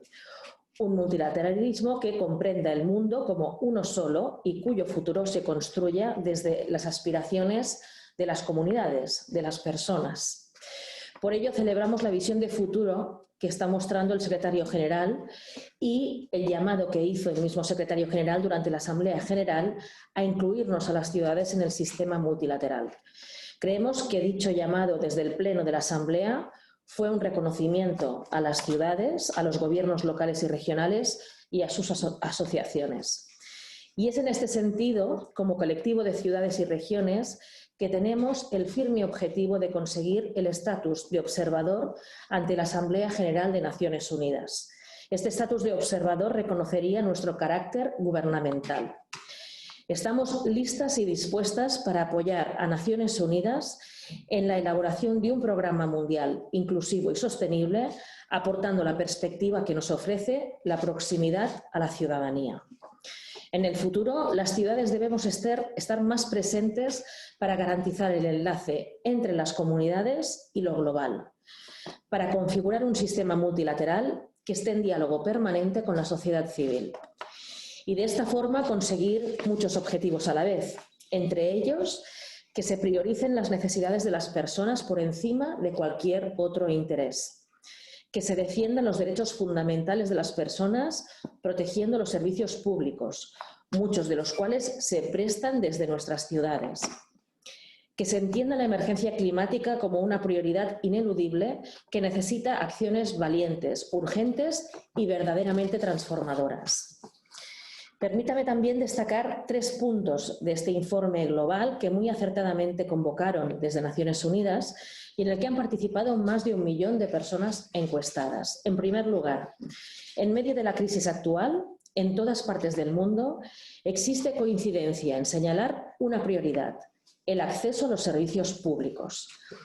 La especulación con los derechos básicos amenaza hoy la vida de las ciudades y pone en jaque, en peligro, nuestro futuro y el de las próximas generaciones. En segundo lugar, nuestro movimiento lo ha dicho siempre y celebra que la siguiente prioridad identificada sea una mayor solidaridad internacional y un mayor apoyo a los lugares más afectados por la pandemia. Importante incluir la lucha contra la pobreza, las desigualdades y el fomento del empleo. Como dije antes, cuenten con nosotras para trabajar en este objetivo. Y en tercer lugar, es evidente que la salud pública vuelve a ser una prioridad clave para el mundo entero. El acceso por parte de todos a los servicios sanitarios es un derecho innegociable y es relevante ver que en el informe de Naciones Unidas se muestran optimistas en que el acceso a la salud mejorará en los próximos años, señalando un avance en el acceso a los servicios públicos y el acceso igualitario. Para hacer posibles estos 3 puntos destacados del informe, es imprescindible establecer un debate democrático entre los diferentes niveles de gobierno para fijar los mismos objetivos básicos globales, con las prioridades ya expuestas, y conseguir que nuestras políticas y recursos siempre sumen y nos hagan avanzar hacia un futuro mejor. Lo decimos siempre, en CGLU somos conscientes de que nuestras ciudades y nuestros territorios ya nunca serán los mismos, que el mundo está cambiando. Esta crisis desafía mucho de nuestros modelos y pone en evidencia las numerosas deficiencias de las que ya éramos conscientes. En la antigua normalidad habían muchas cosas que no funcionaban bien, con una economía que genera desigualdades, precariedad, que genera machismo, que perpetúa machismo, que pone en peligro la vida en el planeta. Por lo tanto, no queremos volver a esa normalidad, sino aprovechar este contexto de crisis profunda para acelerar esos cambios, esas transformaciones que todos sabíamos que debíamos acometer. Es nuestra responsabilidad, por lo tanto, y también la de Naciones Unidas, aprovechar este momento de reflexión para avanzar de manera concreta hacia este horizonte, con una gobernanza global más compartida y más sólida que ponga por fin las personas en el centro. Y termino con esta breve reflexión. Está realmente en juego la propia democracia y la supervivencia de la humanidad. Tenemos una máxima responsabilidad con el presente y con las generaciones futuras. Y además vemos cómo en este contexto de crisis, de momento de incertidumbre, donde hay muchos miedos legítimos por parte de la población de todas las regiones, hay quienes aprovechan esos miedos para hacer crecer los discursos de odio en todas las regiones del mundo. Frente a esos discursos de odio, para convertir los miedos en esperanzas, cuenten con las ciudades para poner la vida en el centro, para poner en el centro la empatía, los cuidados, para construir sociedades abiertas, inclusivas y orgullosamente diversas. Cuenten de verdad con las ciudades porque no les fallaremos. Muchísimas gracias. Muchas gracias, enviada especial. Muchas gracias, alcaldesa, por ese mensaje realista, pero yo creo que también esperanzador, ¿no? Esa agenda de la felicidad que una sesión anterior también comentaba el alcalde de Montevideo. The Under Secretary-General is going to intervene now as in general remarks. But then we will have the opportunity to hear from him about the different segments of this meeting, because we have tried to make both our reports talk to each other. So on the one hand, the report that the United Nations has produced on behalf of all the stakeholders, and our own visioning report as local governments. So Under Secretary General, I would say, Fabrizio, the floor is yours for opening remarks. Muchas gracias, Emilia. Es un gran placer estar con ustedes y también quiero agradecer a la alcaldesa Colau por sus palabras tan inspiradoras. United Cities and local government have been a tremendous support throughout this anniversary year for us. When I last spoke to you in May, I noted that urban areas have been at the sharp end of this pandemic and at the forefront of care for people, for communities, and also beyond care for innovation solutions and leadership in these extraordinary circumstances. I listen with great interest to your own discussions on next generation multilateralism. And we brought to the attention of heads of state your contribution in this area. Since I last spoke, as Alcaldesa Colau indicated, we listened to well over 1 million people from rural and urban areas from all member states on their priorities for recovering from the pandemic, on building back better, their expectations of international cooperation. We also had about 1,000 UN75 dialogues in person and online. And then we got independent data from 2 major survey companies, including AI analysis, sentiment analysis in 70 countries. So we have a huge amount of data, which we've synthesized in the report we produced for the 21st of September, which synthesizes our findings. And we could not have done this without you. So my first word is a word of thanks. And we also featured in our report, through the contribution of Beri Verbanovic and others at this event, some of your findings. So I just want to start by thanking you for that support. And we have integrated your findings in what we shared with member states. Thank you very much, Undersecretary General. We are going now to the first segment where we are going to have immediate priorities for recovery from the pandemic, and I will invite you to react back on this after we hear some of the panelists. Let me start with UN Habitat Executive Director Maimouna Moudsharif, and let me remind you also that we have representation from over 23 different organizations gathered here today, among them CLGF, ICLEI, Regions 4, Metropolis, UCSI, Orufogar, C40, IER, the Global Parliament of Mayors, and all of the regional organizations that are also UCLG family in the different continents. So it's just a reminder that it's a broad family represented here, and that the geographical balance of the panels might not seem obvious, but they are related to organization representation. So Maimouna, you know us also, I don't need to explain that to you. But I wanted to recall this. Executive Director, please go ahead.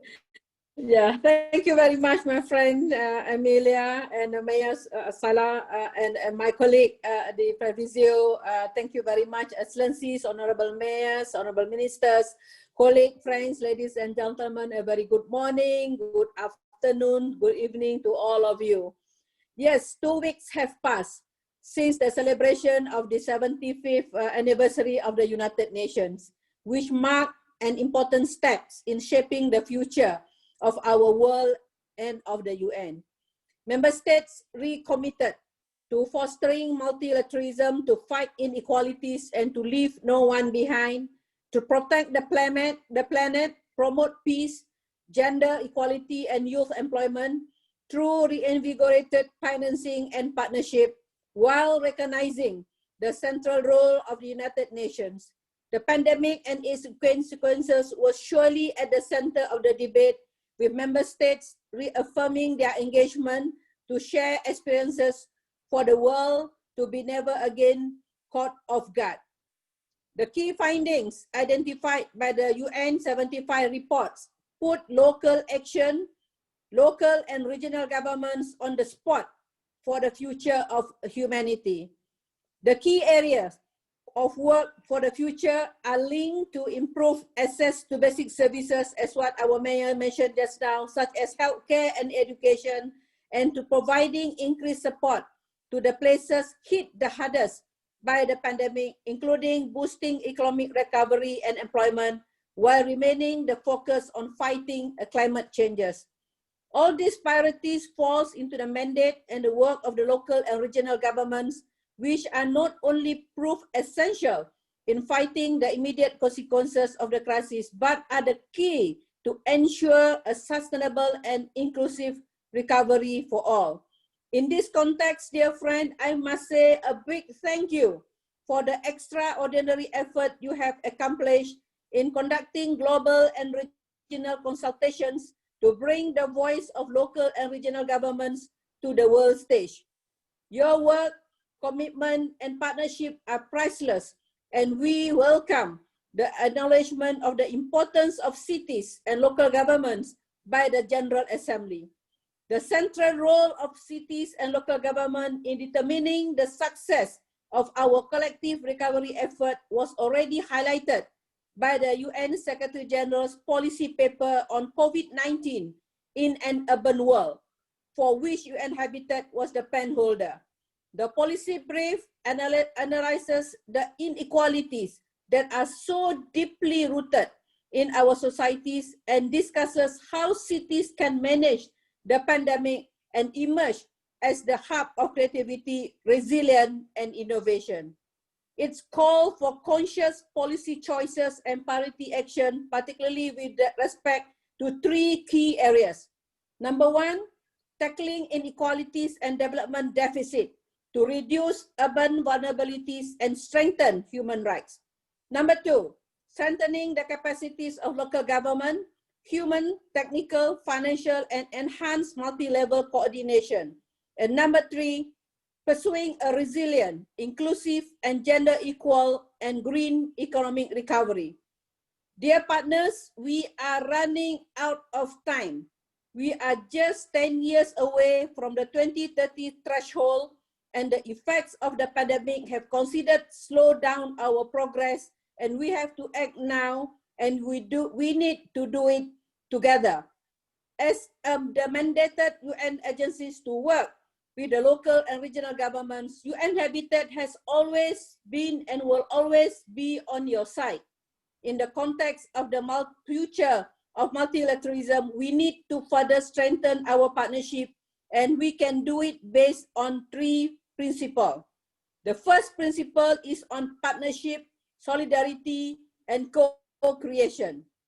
The response to the pandemic demonstrated that none of us alone can go far. Partnership and solidarity are at the basis upon which laying the foundation of our future work. The local and regional government's constituency is uniquely positioned to harness inclusion and co-creation to achieve community-driven multilateralism. That is why I'm happy that co-creation is also the common thread of the cities #Cities Are Listening series that we jointly support with UCLG and Metropolis. Second principle is the multi-level governance. We have already spent too many words to raise awareness on the importance of local and regional governments.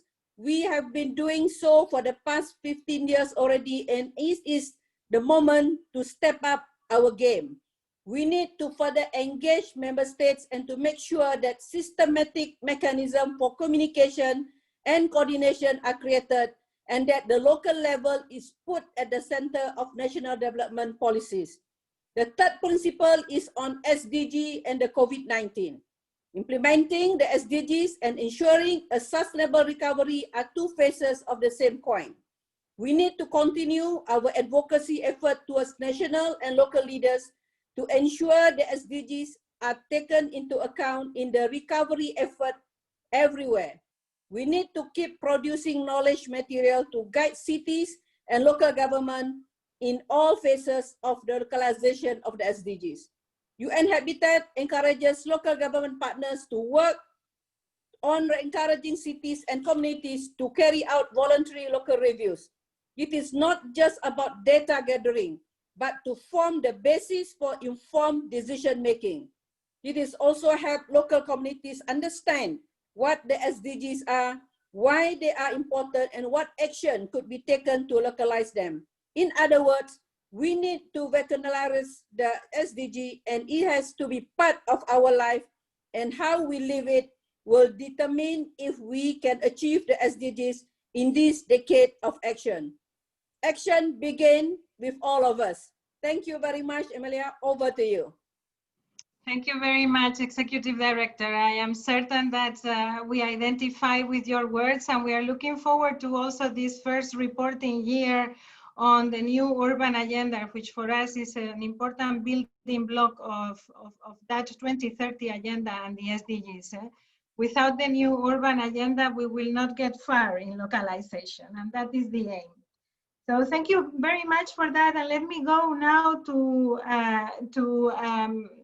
a representative of another sphere of government, Arratsaldeon, Lendakari. Welcome, President of the Basque Country. Arratsaldeon, buenas tardes, egunon, buenos días, good afternoon, good morning from Euskadi Basque Country. Agradezco el espacio que nos ofrecen en este acto de Naciones Unidas para intervenir en representación del Gobierno vasco y de la red Regions 4 que presido. La reflexión del futuro que queremos, las Naciones Unidas que necesitamos, con motivo del 75 aniversario de su fundación, se produce en un escenario marcado por la pandemia del coronavirus. Esto es el escenario más global que hemos conocido en nuestra vida. La COVID-19 evidencia la interdependencia del mundo en que vivimos. Esta es una prioridad que nos acerca y compromete por igual a todas las naciones del mundo. La respuesta a este desafío y las transformaciones que va a originar son una oportunidad para la gobernanza colaborativa con visión global que representa Naciones Unidas. Euskadi Basque Country y la red Regions 4 compartimos este modelo. La respuesta presente y futura a la pandemia, unida a los retos de la emergencia climática, los movimientos migratorios, la lucha contra la pobreza o la promoción de un desarrollo sostenible, son oportunidades para una nueva concepción de la gobernanza. Una oportunidad para recuperar los valores fundacionales de Naciones Unidas y para incorporar a su red de gobernanza global todo el potencial institucional con que contamos. Este ha sido el objetivo de nuestra aportación, contribuir a construir la nueva visión de Naciones Unidas desde la base, abriendo la participación a los gobiernos que nos encontramos más próximos a las demandas, necesidades y deseos de las personas. Gobiernos regionales, subestatales o que representamos a realidades nacionales y queremos participar directamente en esta nueva etapa de Naciones Unidas. Hoy lo hacemos subrayando las prioridades inmediatas que nos unen para responder a la pandemia de la COVID-19. Nuestra aportación se integra en la Agenda 2030 y los Objetivos de Desarrollo Sostenible que compartimos. Apostamos por una respuesta de cercanía y proximidad, esto es, una apuesta por la dimensión humana. Desde esta visión de cercanía, compartimos las lecciones aprendidas y las prioridades en la respuesta inmediata a la pandemia. 1. Compromiso sanitario con la atención primaria y la realización de test de diagnóstico, rastreo de contactos y contagios.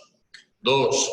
Compromiso colectivo para establecer burbujas sociales, educativas y laborales. 3. Compromiso personal con el uso de las mascarillas, la higiene y la distancia interpersonal. 4. Compromiso público para limitar la movilidad y las relaciones interpersonales. Esta visión de cercanía nos permite destacar también las lecciones aprendidas para recuperarnos de esta pandemia. Inversión pública en los servicios esenciales de salud, educación, protección social y atención sociosanitaria. Planes de choque para mantener la actividad y el empleo en los sectores más afectados. Industria, comercio, hostelería, turismo o cultura. Transformación productiva, primando la economía circular, el kilómetro cero y el consumo de proximidad. Inversión en innovación, investigación y desarrollo, especialmente en el sector de la salud y la calidad de vida. El Gobierno vasco y la red Regions for apostamos por implicar a nuestras comunidades en una respuesta a la pandemia asentada sobre el rigor y la corresponsabilidad. Ofrecemos todo nuestro apoyo, compromiso y voluntad política para colaborar con Naciones Unidas y contribuir a transformar el mundo en el horizonte 2045. Las lecciones aprendidas en respuesta a la pandemia y la oportunidad de compartir las prioridades que planteamos pueden representar un punto de inflexión de cara al futuro de Naciones Unidas. Nuestra propuesta es transformar desde la base, desde dentro. Desde nuestros gobiernos aportamos la experiencia de cercanía a las personas y planteamos participar en el nuevo modelo de gobernanza colaborativa de Naciones Unidas que necesitamos para construir juntos el futuro que queremos. Es que ricasco, muchas gracias. Thank you very much. Es que ricasco también, Lehendakari. Muchísimas gracias por estas palabras y por ese compromiso también expresado, ¿no? con las agendas globales que tienen un lazo tan estrecho con la proximidad y con las agendas locales y territoriales. Muchas gracias por el compromiso de Regions for y del País Vasco. And now I am going to give the floor to one of those partners that local governments need.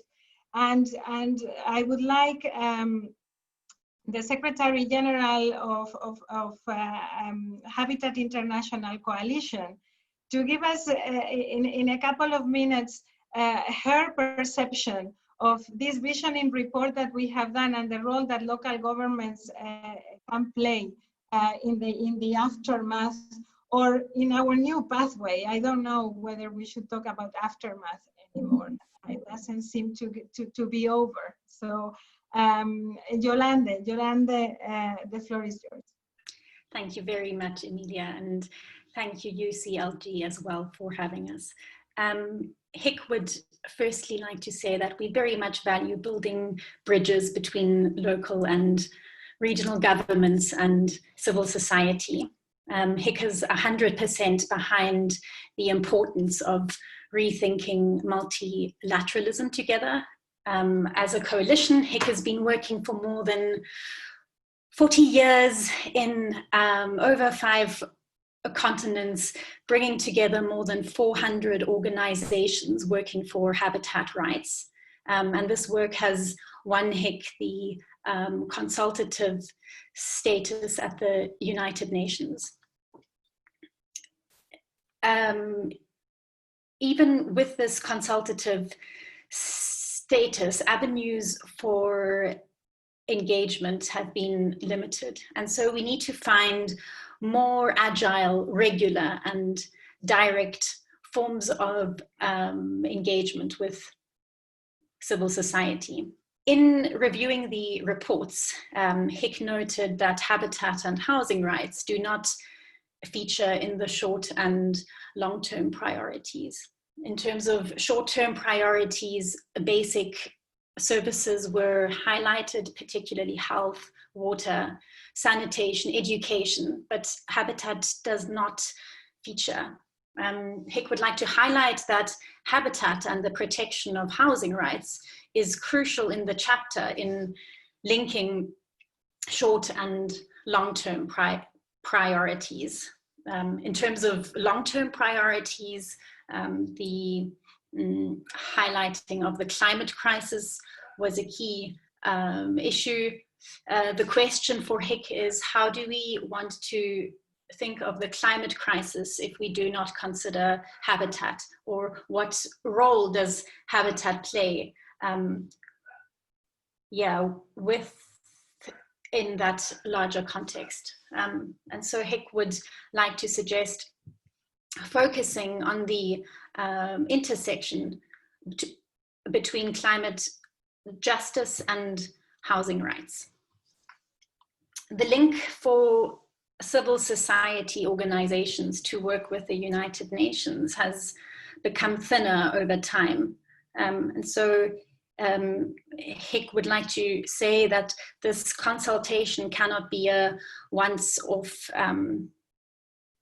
engagement. And so in closing, together with the necessity to consider habitat, HIC would like to emphasize the need for more channels and democratizing channels, particularly for civil society to work with United Nations systems. Thank you very much. Thank you very much, Secretary General. I think we all agree that that the multilateral system needs renewal, and I guess what our constituency is saying also is that we need to create more space for deliberation, but also renewed spaces for decision making for different actors. So hopefully our constituency hopes to open up that type of dialogue with organized civil society, so that we can together complement the important role that the United Nations system is playing, because we are all multilateralists in this meeting. So thank you very much for those words, and on housing, we are taking good note. I think it is indispensable to put it high on the agenda. So certainly our constituency will do its best. I think I speak on behalf of all the organizations here. It's time now for a mayor, Mayor Wim Dries, who has a mayor of Genk in Belgium. He embraced SDGs very early on, and is a true champion on localization. Wim Dries is here on behalf of CMR, the Council of European Municipalities and Regions. Please, the floor is yours. Thank you, Emilia, and also ladies and gentlemen, from myself also a very good day. I think that the current pandemic has again stressed the relevance at the Agenda 2030 for the sustainable development. How can we move forward? How can we sustainably develop our local territories while at the same time claiming our seat at the international decision-making table? Ladies and gentlemen, the answer always boils down to the undeniable importance of SDG 17 on partnership. First of all, our demand for inclusion in national and international decision-making implies that we fulfill our own responsibilities regarding local participation. Citizens and local partners already develop creative and decisive solutions to various challenges. By example, in Flanders, we have citizen co-ops for renewable energy, citizen waste pickers, or people opening up their gardens to homebound families during the COVID-19 lockdown, but also a lot of volunteers helping during the lockdown with other people to support them. Many cities, by example, in Flanders have their own relance plan in combination with regional and national plans. In Genk, by example, my own city, we facilitated local shops and cafes, restaurants to become more resilient in, by example, online e-commerce, and we find a good working together. We should bolster and support these initiatives. In doing this, we have to pay special attention to the most vulnerable groups and minority groups who often stay under the radar when it comes to participation and co-creation.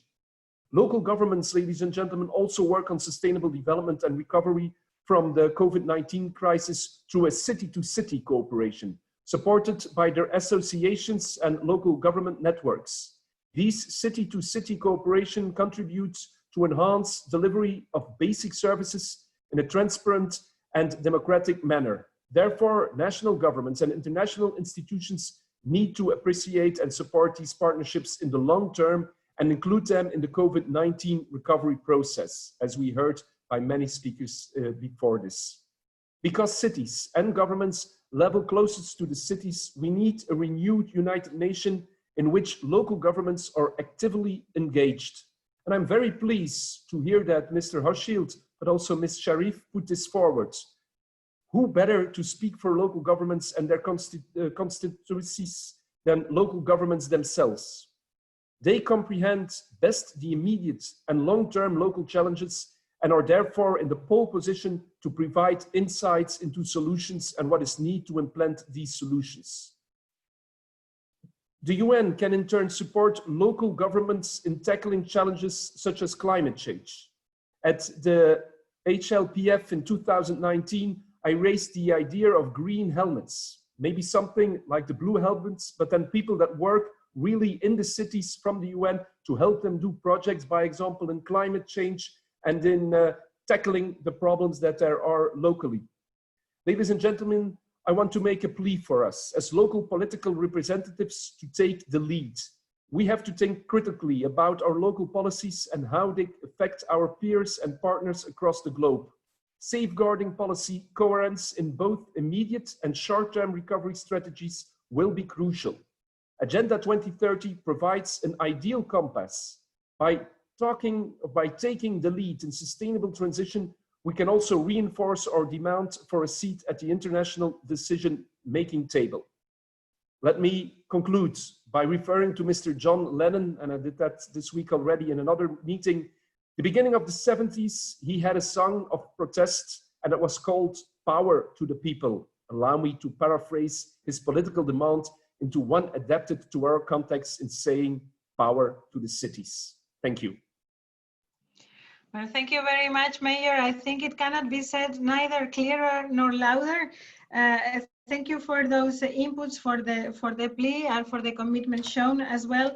And we're going back to regional governments representative, Mr. Magnus Bertsson, Vice President of the region Västra Gotland and Regional Minister for Environment, President of the Assembly of European Regions. Magnus, the floor is yours. Thank you very much, ladies and gentlemen. First of all, I would like to thank the Global Task Force of local and regional governments for making this event possible. On the 21st of September, world leaders of the United Nations General Assembly gathered virtually to commemorate the 75th anniversary of the UN. Today, the constituency of local and regional authorities meet, not only to celebrate, but also to share the future UN we envision for 2045. The year 2020 will forever mark a turning point for our societies. The world has been put to a test during the past months, a test which none of us was prepared for. Local and regional governments found themselves at the forefront of this health crisis, having to coordinate a quick response to protect their citizens and their economy from the COVID-19 pandemic. However, half of the world's population do not have benefit from any form of social protection, nor have access to essential health services. Food insecurity has been on the rise since 2015, and due to the pandemic, the figures have been worsened. The health systems have been devastated amid the pandemic, which has revealed the insufficient healthcare facilities and medical supplies. Children's education has been put at risk by closing of the schools during the global lockdown, affecting over 90% of the student population. Remote education has worked well in some countries, whereas in others, it has only widened the digital gap. Billions of people throughout the world still lack access to safely managed water and sanitation services, which are critical to preventing the spread of the virus. These are only a few examples that shows how the COVID-19 has exposed and widened the profound inequalities that exist in the year 2020 among our regions and countries. We have just entered the decade of delivery, and we cannot let the global pandemic undermine our joint efforts and achievements reached so far. It is our shared responsibility that we together, local and regional government, must ensure that no one is left behind. And we should do it hand in hand, unifying forces and coordinating responses and actions. Local and regional governments should take responsibility for the provision of basic services to our citizens in order to improve their living standards and their quality of life. And no one is better placed than us to understand and respond to the needs of the most vulnerable ones. It is necessary to establish a strong partnership and involve all stakeholders in order to protect human rights and promote social, territorial, and economic cohesion to those furthest left behind. Today, I and the Assembly of European Regions call all member states, regions, and cities and civil society organizations to coordinate efforts in order to establish a fair future for all, with resilient regions and cities to guarantee the well-being of our citizens. Thank you for your attention. Thank you very much, President Bernstone, for these remarks. And I'm going back now to the Under Secretary General to give some comments on this segment. Well, housing, food systems, but above all, service provision, Fabrizio, have been put as very critical aspects of the recovery. You even got a proposal for green helmets. Some remarks from your side on how we are looking at this? Thank you very much. I've listened very attentively and taken a lot of notes. This is extremely helpful. I think what I've been hearing coincides very well with what was expressed through our different collection of data from citizens across the world, and it focused very much on the provision of basic services, on solidarity, and on rebuilding back better. As the Alcaldesa Colau stated, I mean, people want to see change. They want to see a reinvigorated and a new form of multilateralism that brings in much better the voices of we the peoples, and in an ongoing process, as Hick emphasized. I think that there was also a demand for greater solidarity and a more inclusive economy. I think what is very striking for me about the findings that have been reinforced by the interventions now is just how united people are across the world in their basic demands. We live in a time, what some people call fabricated polarization, where social media accentuates differences, accentuates friction, undermines social cohesion. But when you go back to citizens everywhere, their demands are remarkably similar. Their fears, their hopes are remarkably similar. And I think as mayors, you probably have a much more real sense of that than politicians who may be further removed from the immediate concerns of citizens. And I think for that reason also, the call for cities to be more central in international governance is tremendously important, and one which I know the Secretary General will pursue in follow-up to our UN75 initiative. Well, thank you very much. Thank you very much for those inputs. We are going now to the long-term priorities, and we already have a request from our colleagues from HIC to put habitat and housing in those long-term priorities. I am certain that Executive Director of UN Habitat will very much agree with that, and I think it's part and parcel of looking at the new urban agenda as part of the SDGs as well, as an important building block. We have very general concerns around the climate crisis, our relationship with nature, and this has clearly been identified in both the UN report and our Visioning report. Allow me to start with the chairperson of the Commonwealth Local Governments Forum, Reverend Mpo Mwakagomo, who is here with us today. The floor is yours, Reverend. You are with us, right? Thank you very much, Amelia. Your Excellencies, Under Secretary General, the Director of UN Habitat, mayors, colleagues, good afternoon or good day. It is a pleasure to be representing the Commonwealth Local Government Forum at this important discussion. At a moment of change in the world, we are coming together collectively as a global community of local governments to share our vision for the future we want. And this future we want, and more importantly, the United Nations that we need to make that future a reality. We look forward to continuing to enhance multilateralism across our sector and to the strengthening of our engagement with the United Nations.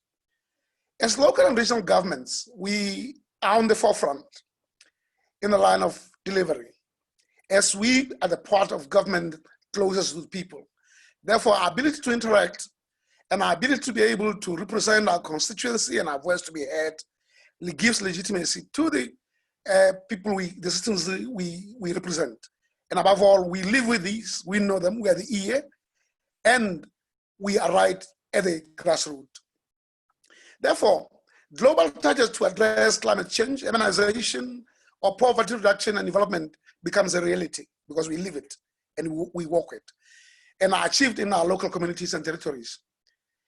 This has been said before and amplified, that was reinforced by the recent COVID-19 pandemic, where we have seen local and regional governments on the forefront of managing and responding to this crisis. As we look to the future, it is clear to us that we must integrate local democracy at the core of peaceful societies to ensure a strong voice for local populace in guiding local development and having a say in the decisions that affect their lives and their livelihoods. Our members are clear that decentralization should be the new normal, that we must invest in and support local development. We want to see a territorial approach, an emphasized territorial approach to development, where our societies, our cities, towns, and surrounding rural areas are planned and developed as one interdependent whole that is responsive to the local needs and priorities and capitalize on local assets and resources. I remember the terms we used earlier on in our discussions earlier, proximity production, proximity consumption, a circular interrelated green recovery. To achieve this, we need to continue to focus on ensuring that our local and regional governments are participatory, accountable, and transparent. On our part, this is very important as local and regional governments. And that they are inclusive, free of corruption, and represent all parts of the community they serve. More so, resources now will be more stretched than ever before. Therefore, we need to eliminate any leaks that may be coming so that we can be able to respond. SDG 16 calls us to promote peaceful and inclusive societies for sustainable development, provide access to justice for all, and build effective, accountable, and inclusive institutions at all levels. Therefore, local government is at the heart of this. We are working to build strong, resilient, and robust local governments. And COVID-19 has taught us that we need to build robust and resilient local governments. Local institutions and principles of governance to achieve priorities. Going forward, a focus on delivery will be key. My colleagues will focus on other areas as we speak today, but I want to emphasize that local economic development and supporting local livelihoods will be central to our recovery from COVID-19 and to supporting the green recovery that we are committed to seeing. Local government has a critical role in enabling effective local economic development, in strengthening the value chains that enable trade and good governance, and strong institutions and empowered local leadership will enable this. We need strong local leadership. Our world stands at the brink. We need to grasp this opportunity to build a better and more sustainable world by building from the bottom up. Together with our communities and local leaders to create a fairer, more inclusive, more sustainable, and more resilient cities and local governments. There has been huge value in us as local and regional government constituency, working together as global task force to ensure local government's voice is heard. And Amelia and our colleagues at UCLG and across the other parts of the global task force, I want to congratulate you for this. It has been challenging, difficult, but we have been working together and we need to up this. And the Secretary-General has talked about solidarity. This is the time for that solidarity. We have consulted with our constituency extensively. We want to deepen our partnership with the United Nations and see a more inclusive UN in the future. Our objectives and purpose are closely aligned. We also want the United Nations to continue to work to uphold the principles of democracy and good governance on which our effectiveness depends as a world. My colleagues, good luck to all of us in this work. And to do this, we are strong stronger together. I thank you for your attention. Thank you very much, Reverend. And thank you also for bringing local democracy, effective transparency institutions to our longer term objectives. Indeed, if we don't have that, we will not go very far, and it needs to be part and parcel of that new architecture of governance that we are pushing for. Allow me now to go to the Vice Mayor of UFA, Ms. Alima Suleymanova. She is with us. Yes, I see you, Alina. The floor is yours. Thank you very much, Emilia. Добрый вечер, коллеги. У нас уже вечер. Приветствую всех участников форума и поздравляю с 75-летним юбилеем ООН.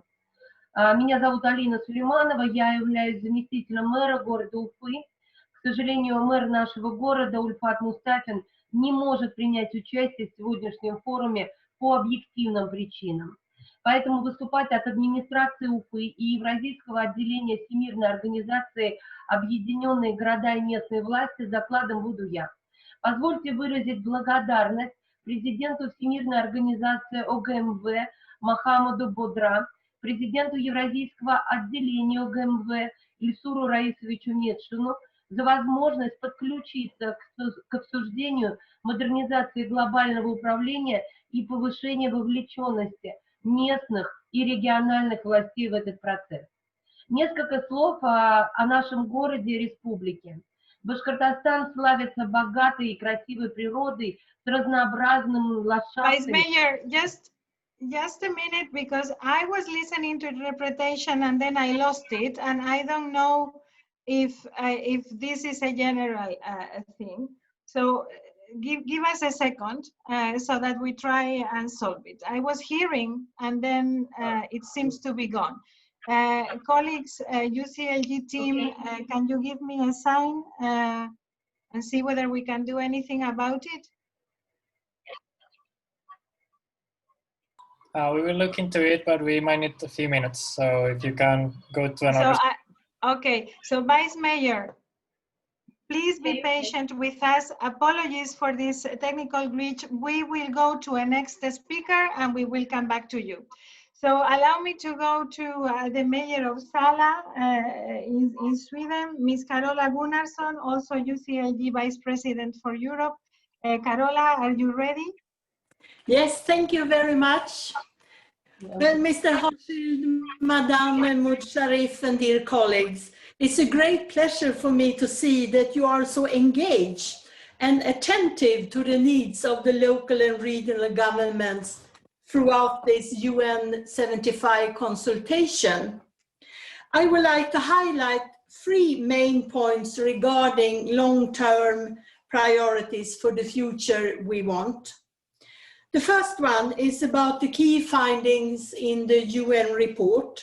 There is a real call for environmental protection, but also access to basic services, including healthcare and education. These objectives can only be achieved with the support of the local and regional governments. As the closest level to the citizens, we are the ones able to make real change in daily life for the people and to provide all the basic services needed.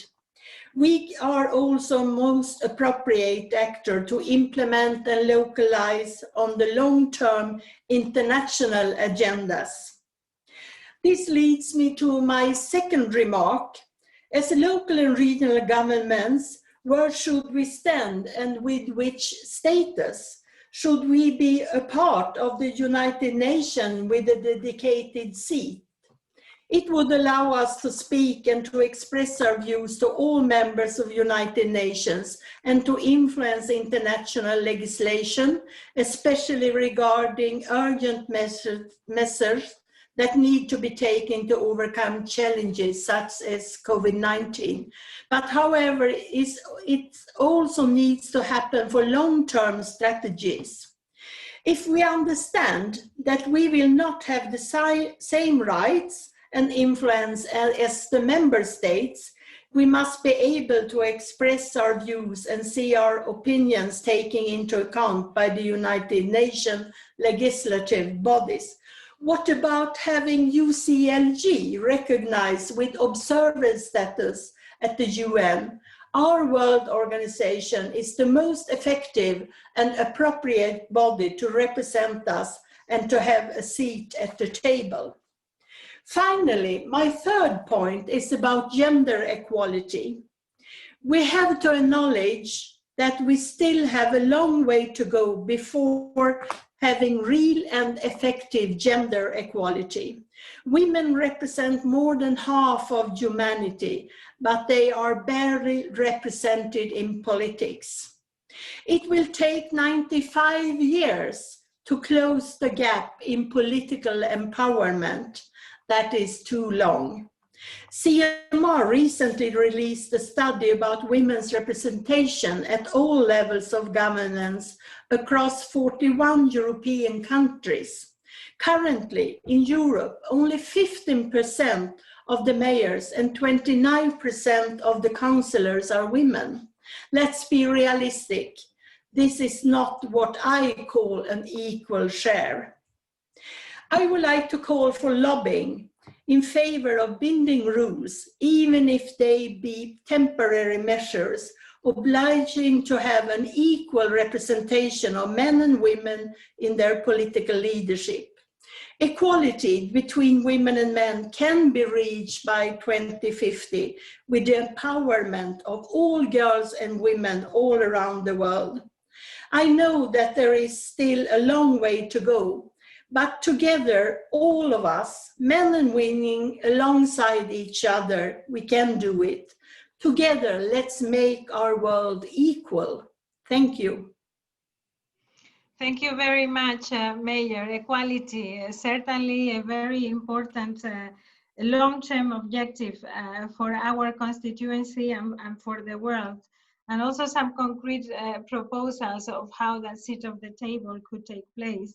We also have inputs from the Mayor of Bonn on this that we will be hearing later on with a very strong message and very clear proposals. So thank you for that. Let us go now to see whether the Vice Mayor, whether Alina, she has always been ready, but interpretation was not ready. So let us see, Alina, whether it works now. I'm going back to you. Now we can, let me see. Go ahead, let us see.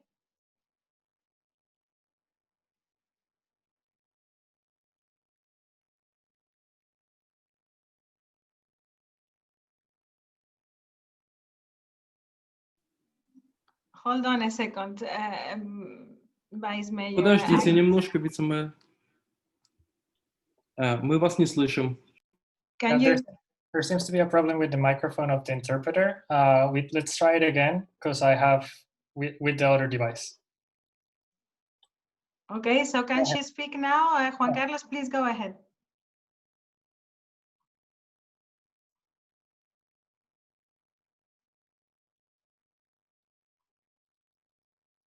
No, it is not working. I am so sorry, Vice Mayor. I am going to carry on, and then I am going to carry on and then bring you back. Thank you. Мы продолжим и потом вернемся. Thank you for this. Thank you for these words. I am going to go back to the Undersecretary-General to see whether he acknowledges or recognizes some of these longer-term objectives, and then I would introduce the very last panel. But any feedback, Fabrizio, on these long-term objectives? Yes, I mean, I think there was mention of what came out of our work, the overwhelming concern with the climate crisis and the destruction of our natural environment. And of course, cities are at the heart of this, because to the extent there is climate displacement, which we're already seeing in some parts of the world, that displacement tends to happen from rural areas to cities. some low-lying cities will be particularly vulnerable to oceans rising. And then cities have to be at the forefront of climate protection because, of course, the majority of CO2 emissions come from cities. And we've seen many cities take up this challenge and advocate for better green building, green transport systems. And I think that's particularly important, the leadership of cities in that regard. There were also calls in our survey for greater respect for human rights and for better tackling of inequalities. I think inequalities really came to the fore. There were also calls, there hasn't been mention of that, for dealing better with corruption. I think there's a particular concern that has also been heightened now through the budgetary constraints of the siphoning off of funds through corruption from public services, which is particularly vital. And I would say that the member states have heeded these calls. I mean, in the UN75 declaration, they've put climate change at the forefront. And there was also a reference for the need for greater gender equality. And that is also something that figures among the commitments made by member states, is a commitment to accelerate work towards greater gender equality. Now, of course, the declaration itself is no guarantee of anything, but it is a document to hold leaders accountable for what they've committed to. But thank you, this has been very enriching for me. Thank you very much. So let us go now to the type of international cooperation and UN we need. Of course, all of these topics are very interrelated. We all are pleading for global solutions for these challenges that we are facing. The report of our constituency is very clear about this. It's not about substituting the roles that national governments need to play, but bringing new players to the table with differentiated roles. This is what this segment is going to be about, although there have been speakers that brought in this aspect of SDG 17, which is very critical.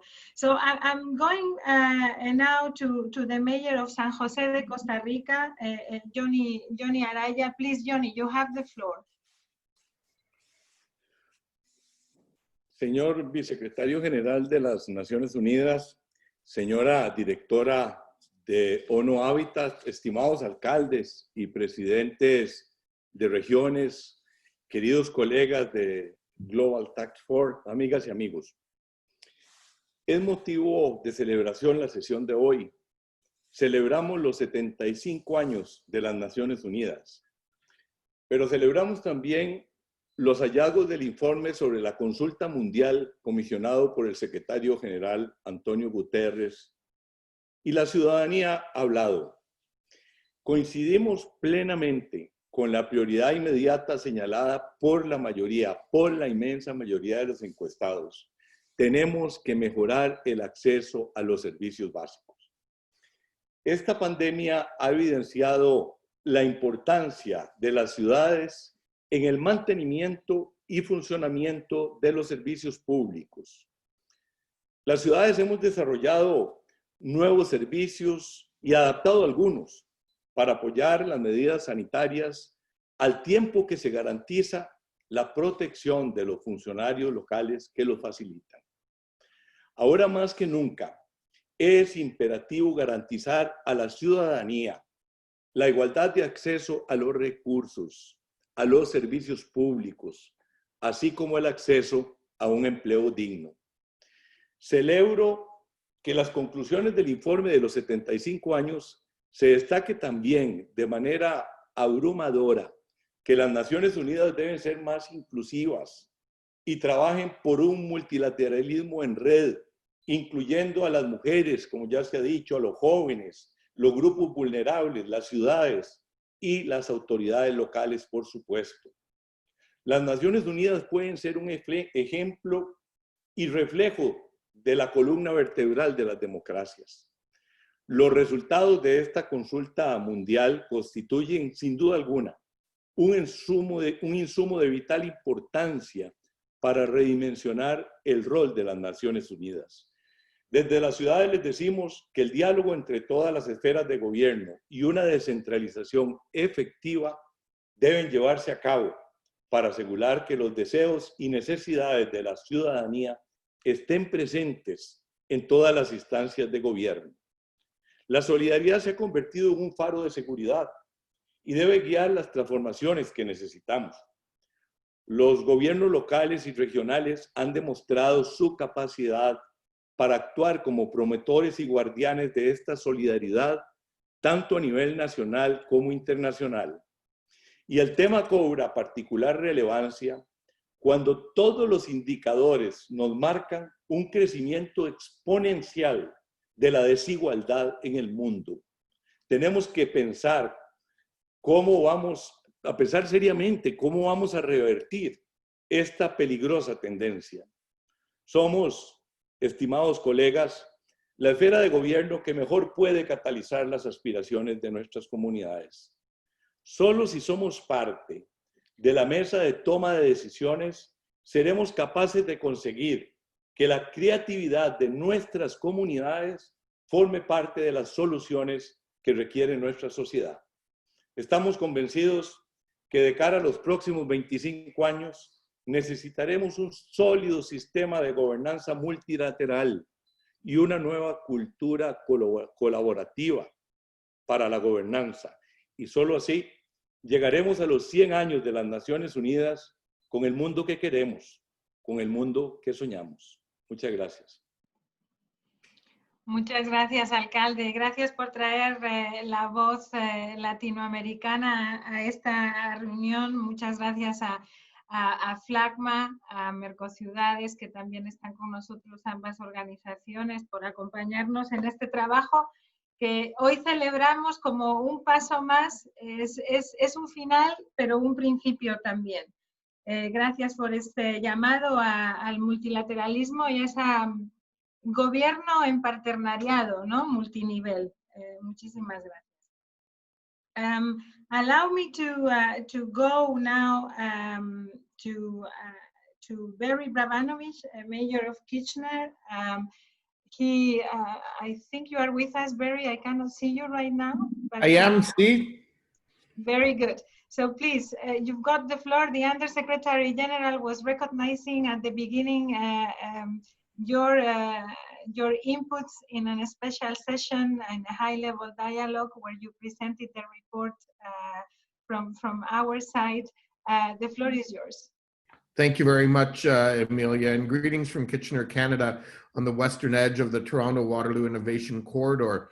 Let me begin by thanking the Global Task Force for organizing this forum today to allow us to reflect on the importance of local governments in the celebration of UN75. More importantly, thank you for providing this forum where we can focus on the need for partnerships and solidarity as we respond to the immediate priorities for recovery from the pandemic, plan for the long-term priorities for the future we want, and ensure international cooperation becomes the focus of how we do business going forward and build towards the UN we all need. Colleagues, cities have been at the forefront of civilization for thousands of years, but at no time has the importance of cities been more evident than in 2020, as we have tirelessly worked to save lives in our collective fight against the COVID-19 global pandemic. From our critical role in providing essential services and services such as water and public health to effective emergency management and housing for the homeless, countless lives have been saved because of the strong leadership demonstrated by local governments. As we reflect on the successes that have been achieved during the past 7 months, we would be remiss if we didn't recognize the important role that international cooperation and solidarity has played to support each other during these challenging times. Our UCLG World Organization has been at the forefront of fostering this solidarity since the beginning of the pandemic, through the live learning experiences beyond the immediate response to the outbreak that gathered over 250 local and regional leaders to share the value of basic services in the middle of the pandemic. Our upcoming Cities Are Listening experiences will take this one step further as a space for dialogue between stakeholders and the political leadership of our constituency to provide an ongoing dialogue to define our international advocacy. From a Canadian perspective and through the work of the Federation of Canadian Municipalities and UCLG and the multilateral engagement of Canadian cities like Toronto, Montreal, Vancouver, and my own city, Kitchener, I envision 2020 and beyond to be built upon a new equitable partnership amongst all spheres of government, where we'll not only ensure basic human rights and protect local democracy, but where we will build back better on the foundations laid by the UN's global goals. More than ever, international cooperation will not only be essential to respond to the current pandemic, but will prove to be even more essential in the aftermath. It'll be critical to guarantee exchanges of knowledge and experiences through decentralized cooperation to build back better, stronger, and more inclusive after the pandemic. Local and regional governments and their associations must be the guardians of this international solidarity. A seat at the table for UCLG at the United Nations would play a key role in facilitating this collaboratively with the nations of the world. Muchas gracias. Thank you very much. Muchas gracias, alcalde. Let us go now to a regional perspective again, and on behalf of Oru Forgar, the Organization of Regions, I would like to give the floor to Miquel Royo, Director of International Affairs at the Government of Catalonia. Miquel, the floor is yours. Hi, Emilia. Thank you so much. I want to thank you very much for your work and that work of the global task force. Mr. Undersecretary-General of the United Nations, governors, presidents, members of local and regional governments, allow me to present to you Oru Forgar's point of view on this important issue and focus especially on the COVID-19 pandemic, which has forced us to really learn how to imagine unusual and urgent crises in a short amount of time. These crises have laid bare to all the inequalities and gaps in access to the various public services, whether in terms of medical care, education, access to drinking water, new technologies. This has really prompted us to refocus our efforts in order to rebuild a more inclusive economy in a global economic system that currently presents significant external imbalances. So it's now essential to put specific, urgent, and here's the word, coordinated actions in place to prevent the current economic recession from turning into a real economic collapse in the months to come. And this is especially true in the countries and territories of the global south. Considering that the outlook remains uncertain due to the risks of new waves of contagion and the continued reduction of international trade, this cannot be ruled out. So the urgency and the main challenge faced by governments worldwide is the preservation of employment and the support of the most disadvantaged social layers working in the informal sector. It is also essential to ensure the continuity of the various economic activity, especially those with a strong social connotation, such as activities linked to solidarity and associative economy. How can we achieve this? How can the international cooperation help in overcoming this issue? We believe that the governance of the economic recovery must be carried out within the framework of exemplary cooperation between the various levels of governance, in particular, the intermediate level, which is key for the transformation of the vision of sustainable development of the territories into concrete actions having direct and positive impacts on citizens. The effectiveness of the response to the current crisis or any other crisis for that matter that we face together, including territorial actors, as well as the broad and active participation of civil society and citizens. We must act together, involving all actors and levels of governance. What we have seen in the current COVID-19 health crisis is that despite the rise in some cases of an authoritarian or centralized discourse in the management and effects of this pandemic, we have seen how those who have succeeded in stemming the crisis best are primarily democratic territories where different levels of governance cooperate and where local and regional actors close to the citizens have an important role in managing the pandemic and the economic recovery in all its aspects. The report drawn up by the Global Task Force within the framework of the celebration of the 75th anniversary of the UN constitute a new opportunity to reiterate our commitment as regional governments to make the regional dimension an essential step for the integration of public policies and in the future multilateral community. And with this report, we really urge national governments to take regions and local governments into account in the multilateral arena, to work together in cooperation for the realization and implementation of adequate solutions to all the challenges of governance and sustainable development, which place the citizen at the heart of their concerns. Thank you for your time, Emilia. Thank you so much, everyone. No, thank you very much, Miquel, also for the very active contributions that both Oru Forgar and yourself have provided to the reports. It has been a long road to try and introduce the territorial dimension and the subnational and regional dimension to our work with the United Nations. A very clear call for this coordination indeed. And we are going back to Africa now, but it could be anywhere. I mean, he's a global citizen, the founder and executive director of the African Center for the Constructive Resolution of Disputes, Basu Hounden. He's with us because he has been helping us think and work with the Global Task Force to bring this peace dimension also to our agenda. He also is very keen to avoid dichotomies and false discourses and help us think through Citopia. I hope you are going to talk about that today, Basu. Yes, thank you very much, Emilia. Under Secretary General, members of the regional and local governments, when looking at international cooperation and the UN we need, you will recall a year ago here in Durban, the city that I'm sitting in right now, at the UCLG conference, we announced that we will convene 75 intergenerational dialogues across the world to commemorate the 75th anniversary of the founding of the United Nations. And together with the UN75, represented by the Under-Secretary General and UCLG, as well as other partners, we are happy to indicate that as of last week, we convened 75 intergenerational dialogues across the world to strengthen multilateralism. In those dialogues, we heard the same issues articulated that the UN Secretary-General reported in his report as the top 10 findings, the most immediate priority being healthcare, safe water and sanitation, and education, services provided by both national governments and local governments, but mainly local governments. The top 10 priorities also indicated that 87% of those surveyed believe international cooperation is vital to deal with today's challenges. And 74% see the UN as essential in tackling global challenges. However, at the same time, over half still see the UN as remote from their lives, and they say they don't know much about it.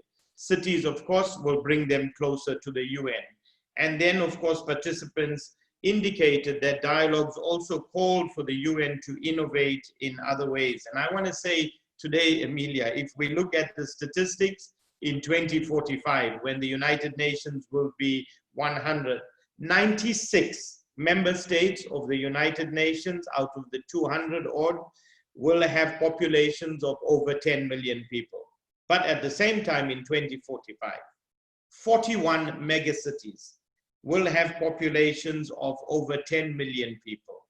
And of course, as I indicated in the last forum, if we don't resolve the problems and challenges of the world, we won't have utopias.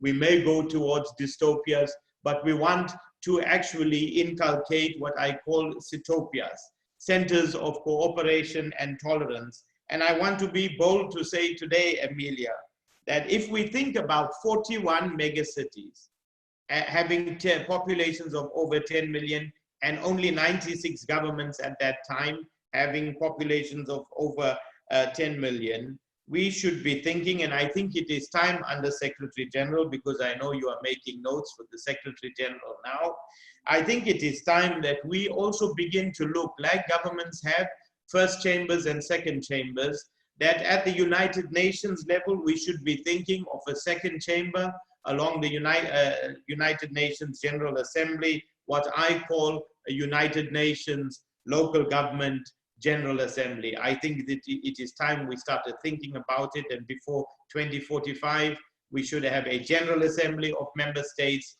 and a General Assembly of local government. Thank you, Emilia.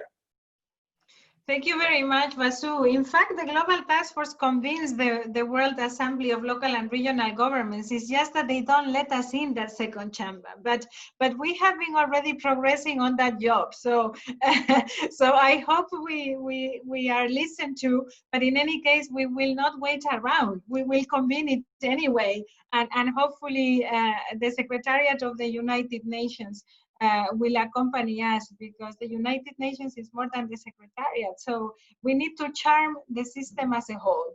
Allow me now to go to Tembisile Nangdime, Mayor of Polokwane and President of the South African Local Government Association. The floor is yours, madam. You are muted again. Yeah, thank you very much. It's dear Excellencies, the Under-Secretary-General, Executive Director of the UN Habitat, dear mayors, presidents of the regional governments, and dear members of the Global Task Force and colleagues, good middle of a very challenging time that we are gathered here to commend the 75 years of the United Nations, as well as the findings of the report that have been commissioned by the UN Secretary-General. The key findings of the report are very clear. The immediate priorities of our communities are to be able to enjoy full access to the benefit services that are now more than ever have proven to be essential to a fulfilling life in our cities and territories. This pandemic has also underlined how we local and regional governments play an essential role, and have done so even more during the pandemic in raising awareness and maintaining the functionality of basic services provision. Cities and regions from all over the world have, through these basic services, worked to ensure equal access and protected those public servants that deliver them. The pandemic has also shown, as our report points out, as many of my colleagues have already stated, that the inequalities that our communities face cannot be ignored. Equality, and more specifically gender equality, needs to be put at the heart of the development processes in order to guarantee that decision-making is done conscientiously. Involving women means involving all of the population, and this is an important takeaway that we need to consider when shaping the decisions that will affect all of humanity. The status of women, the specific needs, and the unique contributions that make to shape the future of humanity cannot remain invisible. In the post-COVID era, and to achieve the world that our most communities want, we need to include women and their voices in both the formulation and monitoring of public policies, and especially those that belong to populations that have been historically discriminated against. Women, as we all know, have seen during the pandemic at the forefront of care workers, and it is critical that we acknowledge them by developing an equality framework in urban planning, in legislation, and development. Time has come to ensure full inclusion, full participation of women and girls in politics and in the social fabric of cities and regions. The findings of our report also show yet another crucial fact for the future. Our communities are ready for a more inclusive multilateral system, for a world that includes all of the population in the decision that will affect them, for a world that does not leave a woman, a youth, or the more vulnerable behind. Dear friends, as the constituency of the local and regional government, we also need to listen and go back to our regions by protecting and promoting the voices of our communities through a strong local democracy, by being faithful to the values and principles of decentralization, subsidiary, and responsibility. International cooperation will always be essential for the recovery and further to achieve the universal development agenda that we agreed upon. As an equality-driven movement, we are actively involved in generation equality. The achievement of the Sustainable Development Goal 5 is critical, and the local and territorial leadership is key to make this world that we yen for a reality. In conclusion, local and regional governments are aware that the only way forward is via co-creation with our communities and local actors, including the private sector, and with full collaboration between different spheres of government. It is therefore essential to carry out a holistic approach to the emergencies that we're facing and will face in the future, and said approaches must not adversely affect individual and collective rights and become the backbone of democracies. We and I am convinced that the strong bilateral governance system and a new collaborative governance culture that can guide the steps in the interconnected realities is necessary. Thank you very much, colleagues, and thank you very much, Melia, for the time. Thank you very much, Mayor, for this. And I am going now back to Vice Mayor of UFA. Let us see whether. Thank you very much for your patience, Madam. I am crossing my fingers and hoping interpretation will work. Vice Mayor, the floor is yours.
Today, the number of global problems in the world is only growing, and their solution requires consolidation of efforts at all levels.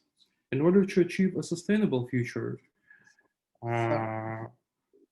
my colleagues from Eurasia and I have considered it necessary to create a new model of global governance where local authorities are actively involved in the global decision-making process. Global agreements and agendas should be formed in partnership with local authorities. During the meeting of mayors of the UCLG Eurasian section, there was made a proposal to include a new body consisting of representatives of local and regional authorities in the UN structure, and it was fully supported. It may be, for example, the Chamber of Local and Regional Authorities under the UN General Assembly. Now I would like to express the common position of the Eurasian section. It is necessary to expand funding for the activities of local authorities. We believe that to do this, it is necessary to set minimum standards for local authorities budgeting at the international level. I also want to focus on the process of digitalization and the introduction of modern technologies in the management process, which today becomes very effective. We need to facilitate the exchange of experience and allow people to be involved in the management process. In UFA, one of these tools is the official website of the city, where interactive information maps allow direct communication with the residents and solving their problems. And the portal Entrepreneurship and Investment promotes open interaction between government and businesses. In conclusion, dear colleagues, I'm happy to take this opportunity to invite you to the 6th World Folklore Festival, which will be hosted by UFA and the Republic of Bashkortostan, which I represent, in July next year. Also in September 2021, our city will be hosting the International Congress on Beekeeping called Epimondia, where you will get a chance to taste the famous fragrant Bashkir honey, which has no counterparts in the world.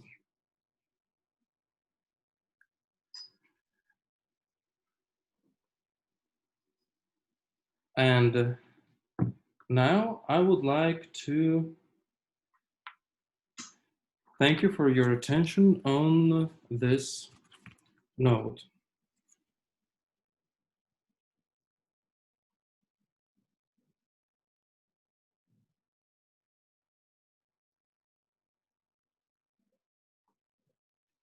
So thank you very much for your attention again.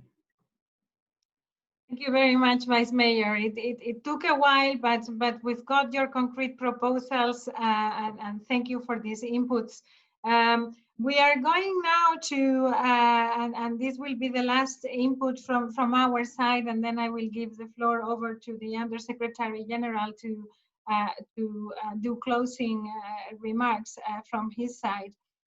We've got a video from the Mayor of Bonn and President of ICLEI, with some concrete proposals on how the Global Task Force could contribute.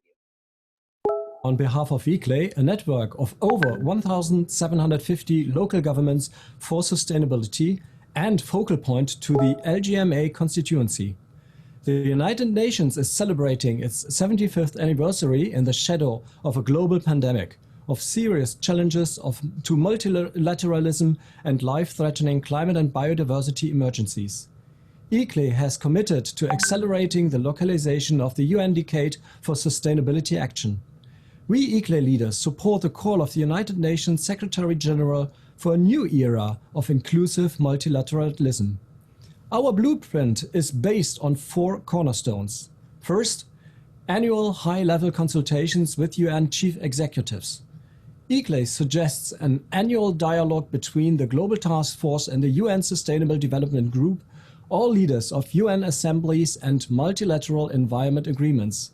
This dialogue should be held under the auspices of the UNSG and would provide much-needed synchronization and strategic guidance. Second, collaboration of UN regional commissions and UN host cities. The implementation of global agendas is regularly monitored, evaluated, reviewed, and customized according to regional priorities.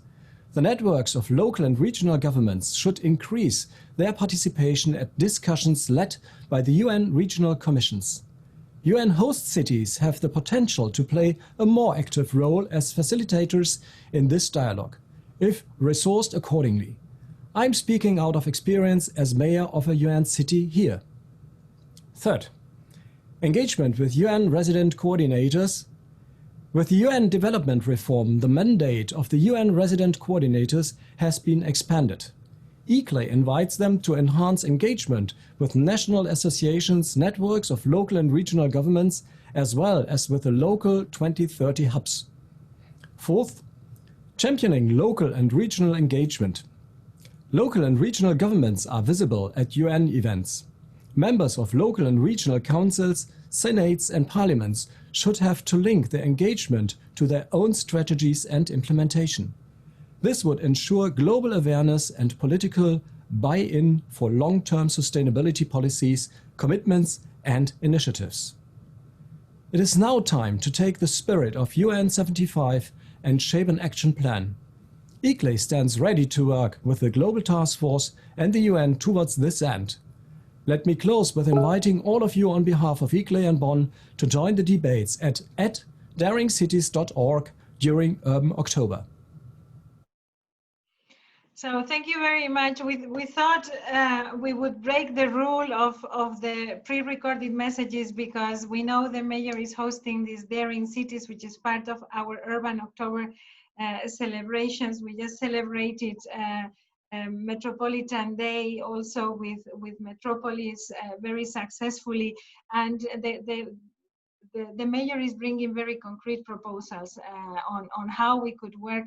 I think, Fabrizio, we have given you a kind of a menu of the way that we are looking at improving our relations with the system, with the Secretariat. So some remarks from your side to see how you look at these proposals and how you think maybe national governments will perceive them. The floor is yours, Undersecretary. Thank you, Emilia. And I'd like to thank all for sharing these very inspiring and insightful remarks. I've taken careful note, my colleagues have taken careful note, and all this will be worked into our final report. I also have to thank Vasu, who from the very beginning of this project has been an exceptional partner and great in getting dialogues off the ground. And I share his view that while so much about the future is uncertain, and that level of uncertainty has only been highlighted and exacerbated by COVID, the one trend I think we can be sure of is this trend towards ever more urbanization and ever larger cities. And we need to see the world afresh through those eyes. You know, the member states, in parallel to our initiative to bring to their attention voices of we the peoples, member states adopted a declaration centered around the challenges of our times, and it very much reflects the challenges that have come out in this debate. But they also tasked the Secretary-General with a follow-up of forging a new common approach to multilateralism, a new approach to tackling the challenges of our time. And they called on him to upgrade, that's the verb they use, our institution and to innovate and breathe new life into it. And I think he will now be starting a separate consultation process. And I think UCLG, the voice of UCLG, the voice of mayors, the voice of local authorities will be key in that.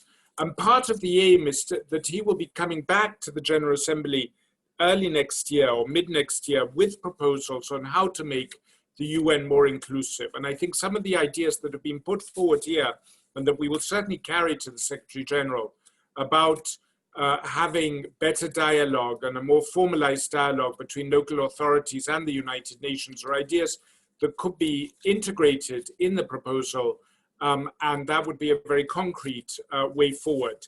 So I think this work is the beginning of a process of innovation of multilateralism. There's no question that people want more multilateralism, but they don't want more of the same. They want something much more inclusive, much more effective. And I don't think we can get any better advisors in that than mayors who are at the cutting edge of so many challenges of our time. So thank you so much to all of you. And I hope we can use this process to strengthen our cooperation to build a better future for all those who we serve. Thank you. Thank you very much, Undersecretary General. Also, thank you, Executive Director of UN Habitat. I think she just parted because she had to go to another meeting. Thank you, colleagues, Secretary Generals of all the organizations that are gathered in the global task force. We are your service, Undersecretary General. Let us think together how we can continue the process. How we can enhance this dialogue. As shared with you, we are convening the World Assembly of Local and Regional Governments, which is acknowledged in the outcome document of the Habitat 3 as a mechanism to monitor the implementation of the new urban agenda. So we are looking in ways in which we can enrich that process. And we would like to also congratulate UN Habitat for the excellent work that is doing, safeguarding the implementation of SDG 11 and for the new platform that they have put together. So all in all, a lot of food for thought, a lot of new tools. I think we are innovating in the tools. I do see progress, colleagues. I don't see all of your faces, but I hope you agree with me. We are making progress. So thank you very much for this session. I'm sorry we don't have much time, but if there is any emergency, if anybody wants to say anything, just raise your hand and I will make sure that your voice is heard. No?